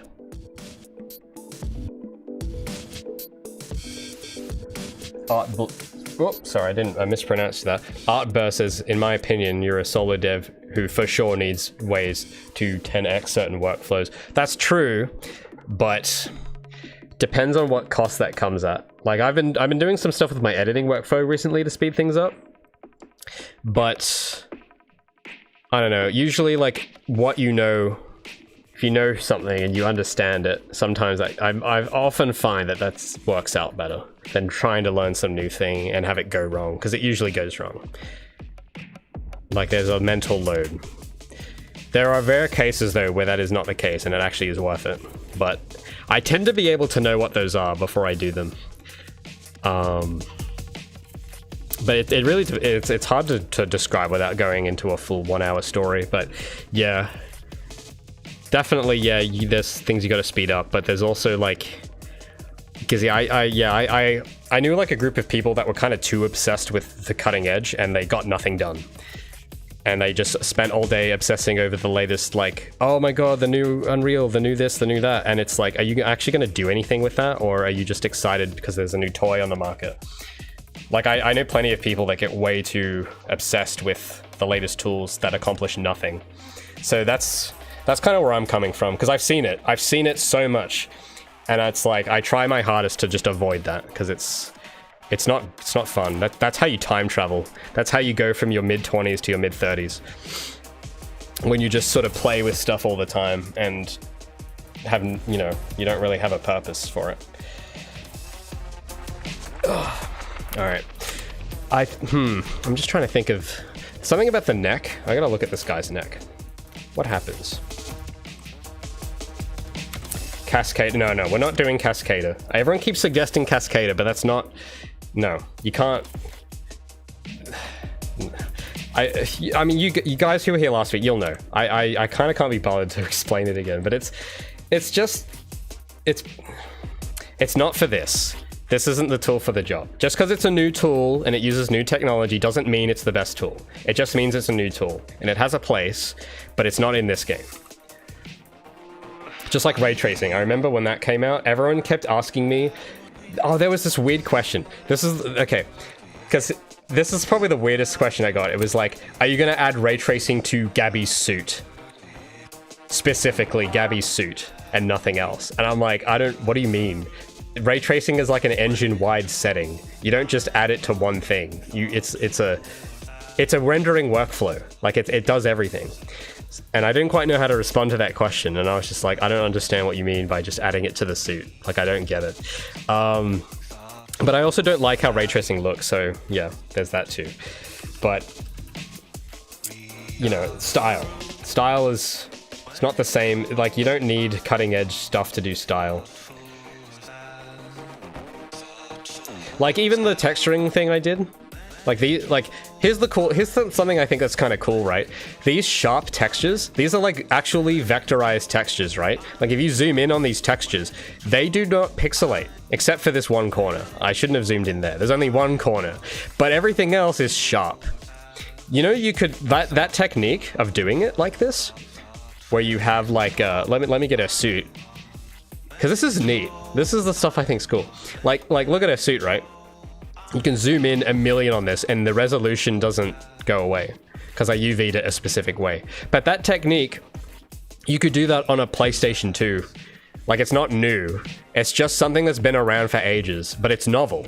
Like the Arc System devs that came up with this idea to do the UVs like this, like look how sharp the line work is.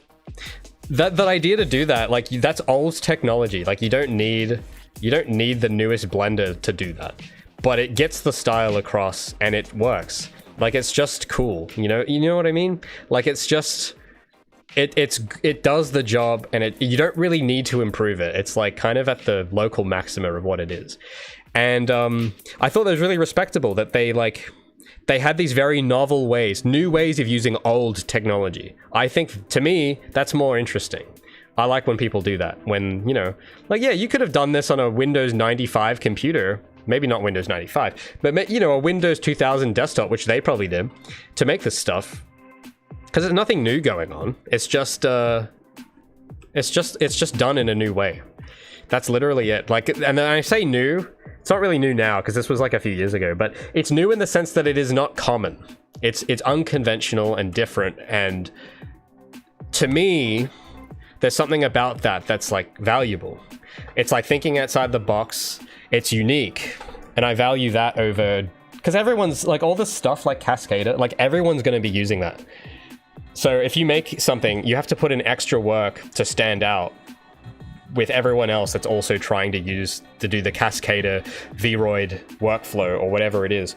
I guarantee you now, everyone's going to be doing that. A year, give it a year. I don't know how long's Cascader been out?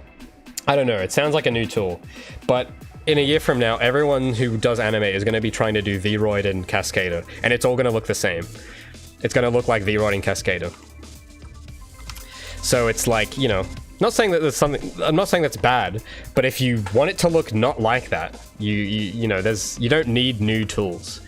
And I'm hoping that this here I'm doing right now is sort of an example that you don't need all this stuff. You just need to know what you want. That's really it. It's that simple. You just need to know what you want. That's hard. That actually is not easy, but I find that when I know what I want, I can just block out the noise, because a lot of it is noise. You don't, like, if you want to, I know a lot of people ask me like what engines I use, what tools I use for that, and it's like, it doesn't really matter, to be honest. I know I make fun of Unity, but it honestly doesn't matter whether you use Unity or Unreal. It doesn't matter. What matters is how comfortable you are with it, how good you are.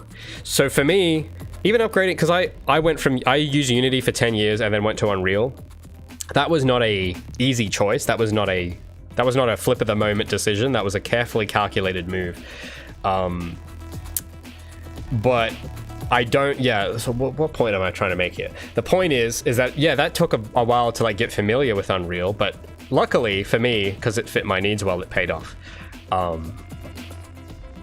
But if I didn't know what I wanted to do with it, I would be chasing whatever the new thing they're doing. Like, whatever the new thing is, I don't know, like MetaHuman or whatever AI thing they're doing now. If I didn't know what I wanted to make, I would be tinkering with that stuff right now instead of actually making progress on what I want. So that's something that, I don't know. I know I sound bitter. I don't mean to come off as bitter. It's just because I've seen what happens to people when they get too into the latest, when they get too excited. I've seen what happens, and it's sad. It is sad. So I know that this way, doing it old school, is probably not the easiest way, but I have a lot of confidence in it, and that's just me. So, what kind of UV projection am I using? Just, I don't know what you would even call it. It's just like it's just manually UV mapping stuff. I didn't use a plugin or anything for it. I just went in. I'll show you. I just went in and made them square shaped. That's how you get this. So this is her body, and you just have to manually sit there and do it. And I know this looks like torture, but that's what I want. So that's what I did. And I get these nice. The only exception is this one corner which I couldn't get, but besides that, everything else is done this way. Like the hair is done that way, the fingers. So all these transparent blocks are the line art. And if you guys remember, whoever was here on those streams, you would have seen. I mean, I got the hang of it after a while. It was paid to learn how to do that. But now, if you give me a character to do the style, I could the UV mapping would take no time now because I know how to do it. Like I look at this, I literally every single vertice, every island, I know exactly what it is. I know that these are the toes.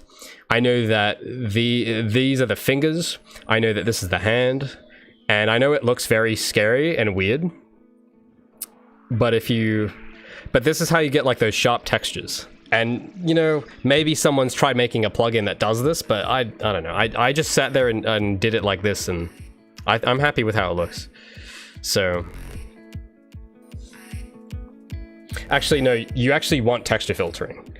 For whatever reason, everyone keeps telling me to turn it off, but if you actually go and read the talks, they do use how do you pronounce it? Brilinear filtering. You actually do want that because it adds this soft glow to the lines and it looks like it's got bloom on it. So you actually, whoever tells you to turn off filtering, don't listen to them. They haven't read it. You want the filtering.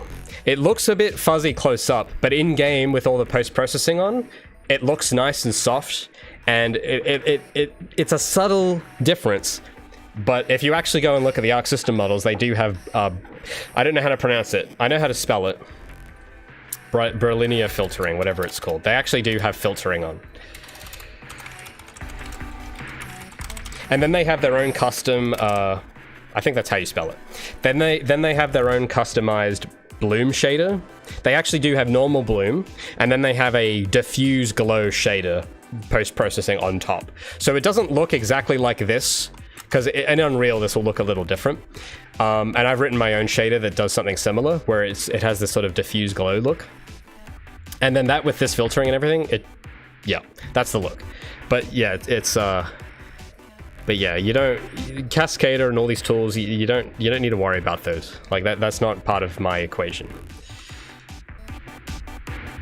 Anyway, let's, I'll try and get some of the torso tweak bones going on.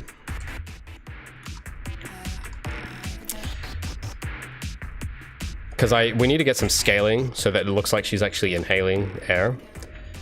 And this might be a bit tricky, because I don't want to overdo it, but I don't want to underdo it.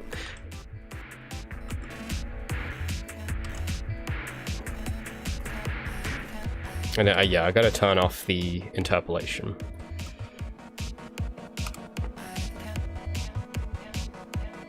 The torso as well needs... This is gonna look really rough still. This won't make sense till a while, but it will, when it is done, it'll make sense. But I'm just trying to get some movement going here, because I noticed that the volume in these, the volume of the whole torso kind of changes, and there's some twist going on. So I'll see what we can do about that. But I'm only working with 2 keyframes for the moment, and I don't want to go too heavy with in-betweens right now. I just want to get a start. That's all I want.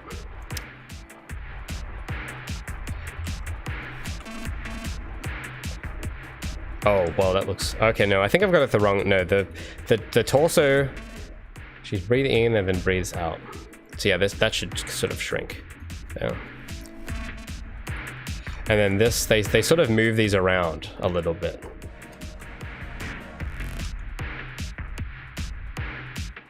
Which it probably won't look... We'll need more keyframes for that to make sense. But I just want to get just the blocks, the building blocks.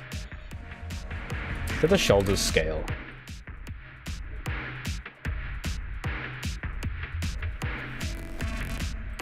Oh, no problem. Sorry, I didn't see your message there, Sean. Yeah, it's well, it is a weird UV. It's weird. Everything on this is weird, but that's kind of, I don't know. I think it shows. It looks unconventional, which is the whole point. But yeah, it took a while to figure that out, but it's yeah. But I'm happy how it came out. Okay, I'm just trying to look at this. Just trying to look at these. What's going on with?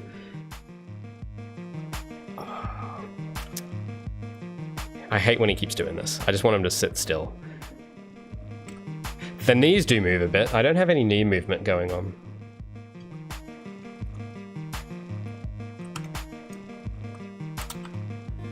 Nobtier says it's not weird, it's interesting. Well, I'm glad you think so. I think it's interesting.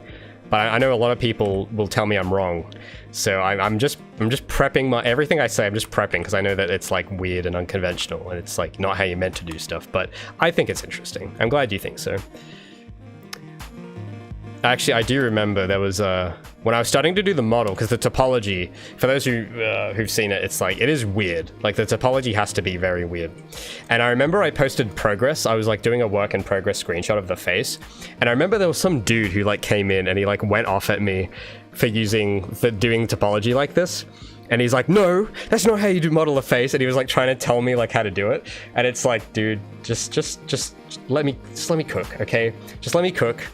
And then look at it now. He didn't stick around, sadly. I wish he stuck around to see the result, because this is before I had the material and everything and the rig. This was ages ago.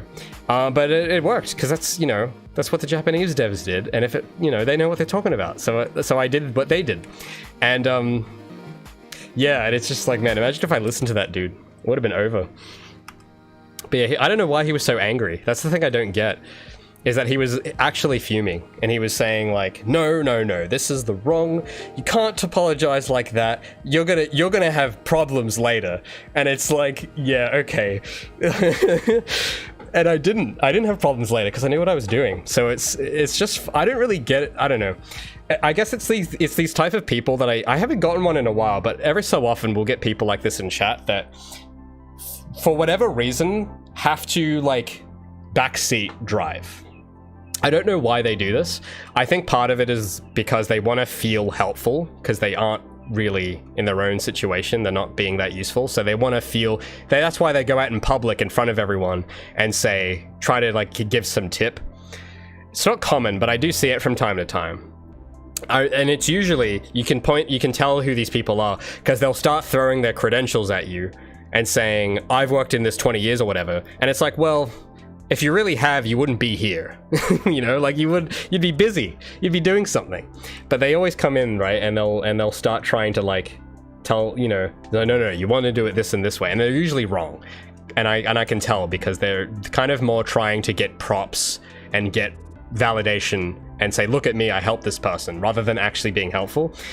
It's not common, but it's just, I do see it sometimes, and it's exhausting. I don't feel angry about it, I just feel kind of bad for them, you know?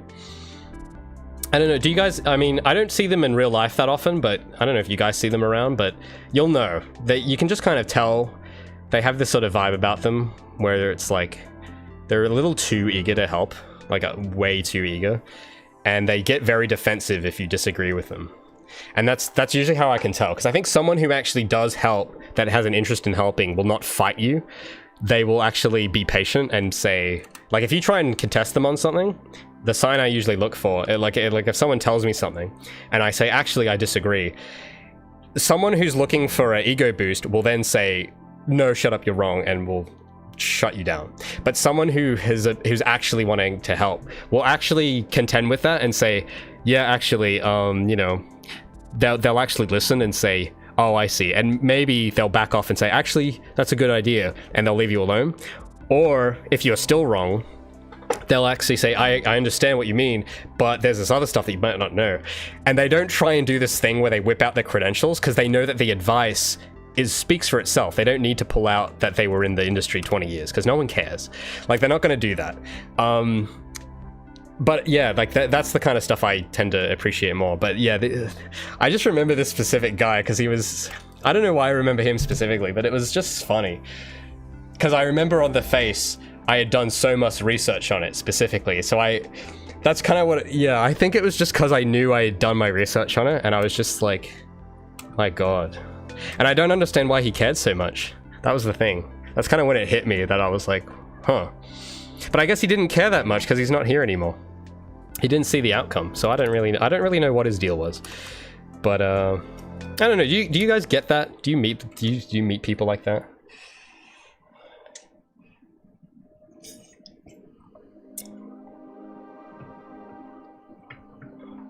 There are a lot of professors. Oh, actually, yeah, that's probably where I would think to find them, in academia. That's probably where they mostly are, I would say. That doesn't surprise me, at least. Well, I mean, here's the I don't know, like, with Australia, I know maybe in America it's different, but in Australia, there's no industry. There hasn't been an industry here for the last 15 years. So I ignore Australians most of the time, because if they do have industry experience, it's overseas. And I know this because everyone who I personally know that is in the field are not in Australia. But usually, because I worked in academia for a bit, and the people who I was working with, man, oh my God, they were literally just students that just got Dilbert principled up to being a teacher. That's actually most of the time, and it's terrifying. But let me switch real quick, because I'm going to get too obsessed with this animation if I don't switch over to something. I'm going to quickly look at... There was one animation I wanted to look at before I go into this little story.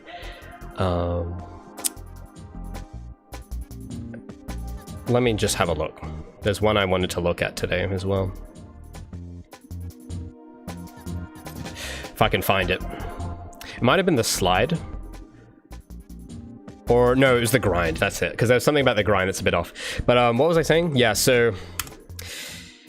Yeah, you just gotta watch out for academia people, because if they were that good, they would not be in academia. They'd be on the field doing something, and they would be competing with you. They wouldn't be helping you. That's what I found. So I tend to, anyone that's like, their entire experience is just teaching young adults, and they've done that for the last 40 years, I don't know. I think they're probably not going to know anything because they've been in a bubble. They've been in the academia bubble for the last 20 years. So I'm very, very, very, very critical on anything I hear from those people. But yeah, In overseas though, if it was some guy in the States, maybe I'd listen to him more. But I know for Australia, absolutely not. And for those who have been in the scene here, you'll know what I'm talking about. You'll know.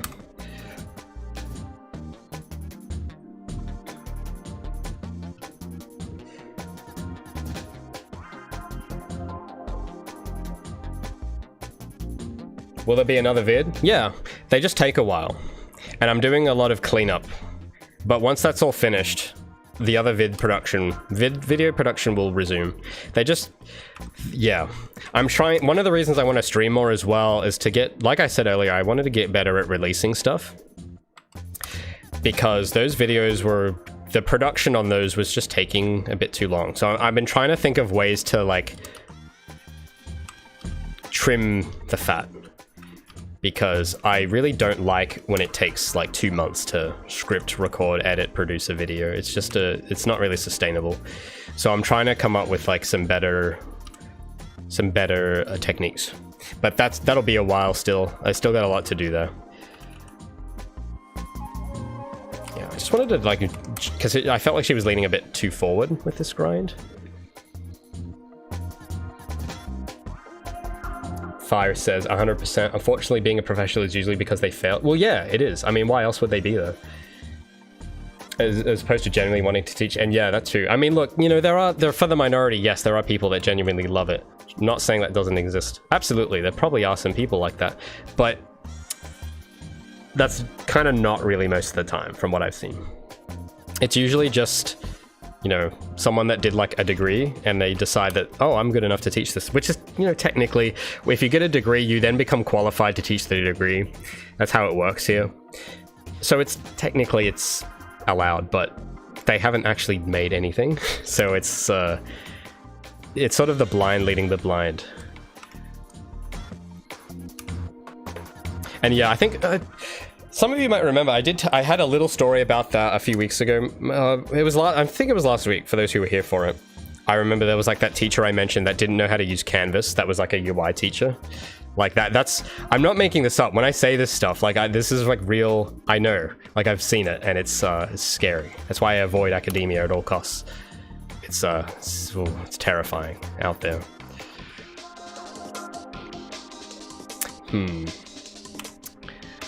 I'm wondering how much longer do I want to go? Because I've sort of just fixed her posture up a bit here. Maybe move her hips a bit more forward. But it's like 5. I should probably head off soon. It's hilarious. No, it's not even hilarious. I mean, I wish it was, but it isn't even hilarious. It's just scary. Like, it actually is just scary. It's just sad and scary, for real. It really is. And yeah, it's usually from these types who I've seen go, they mask over that lack of experience with obsessing over the new trendy technology. That's usually how they make up for it, is that if you get into a conversation with them casually, they'll know that, oh yeah, there's this, they're adding animation tools to UE5. And that's like their way of covering up how much they really don't know. Because they just read the news and they might tinker around with that system for an hour and then show their class, but their portfolio is just empty. Like, they don't have anything. They just have these little, you know, they have these little like dioramas, which is not that you need to know more than that. You can't just do that. It's not how you make a game. You don't just, I mean, yeah, you gotta be playful, I think. Playing with stuff's fun, but you have to have like a goal. You have to have an objective. But anyway, I could talk for way too long about that. So, all right, I'm getting kind of hungry, kind of cranky, so I should probably go. But we got some progress on there. It's just the grind jump is the one I didn't get to. And I'm kind of not looking forward to it, not gonna lie, because I don't know what I want the grind jump to look like yet. So I'll have to look around, but we'll be back tomorrow, same time, and we'll see what we do. I'm gonna try and find, I need to look for more reference for this. And I'll be working on more file management so that the videos can come out sooner. I don't know, the timeline of videos is going to be a bit rough, just because it's just a lot. It's just a lot of work. So if you hit the bell on YouTube though, you'll know when it drops. You'll see it. You'll get notified straight away. But there's quite a bit of work to do before I can release one. But yeah, let me make sure that's all saved.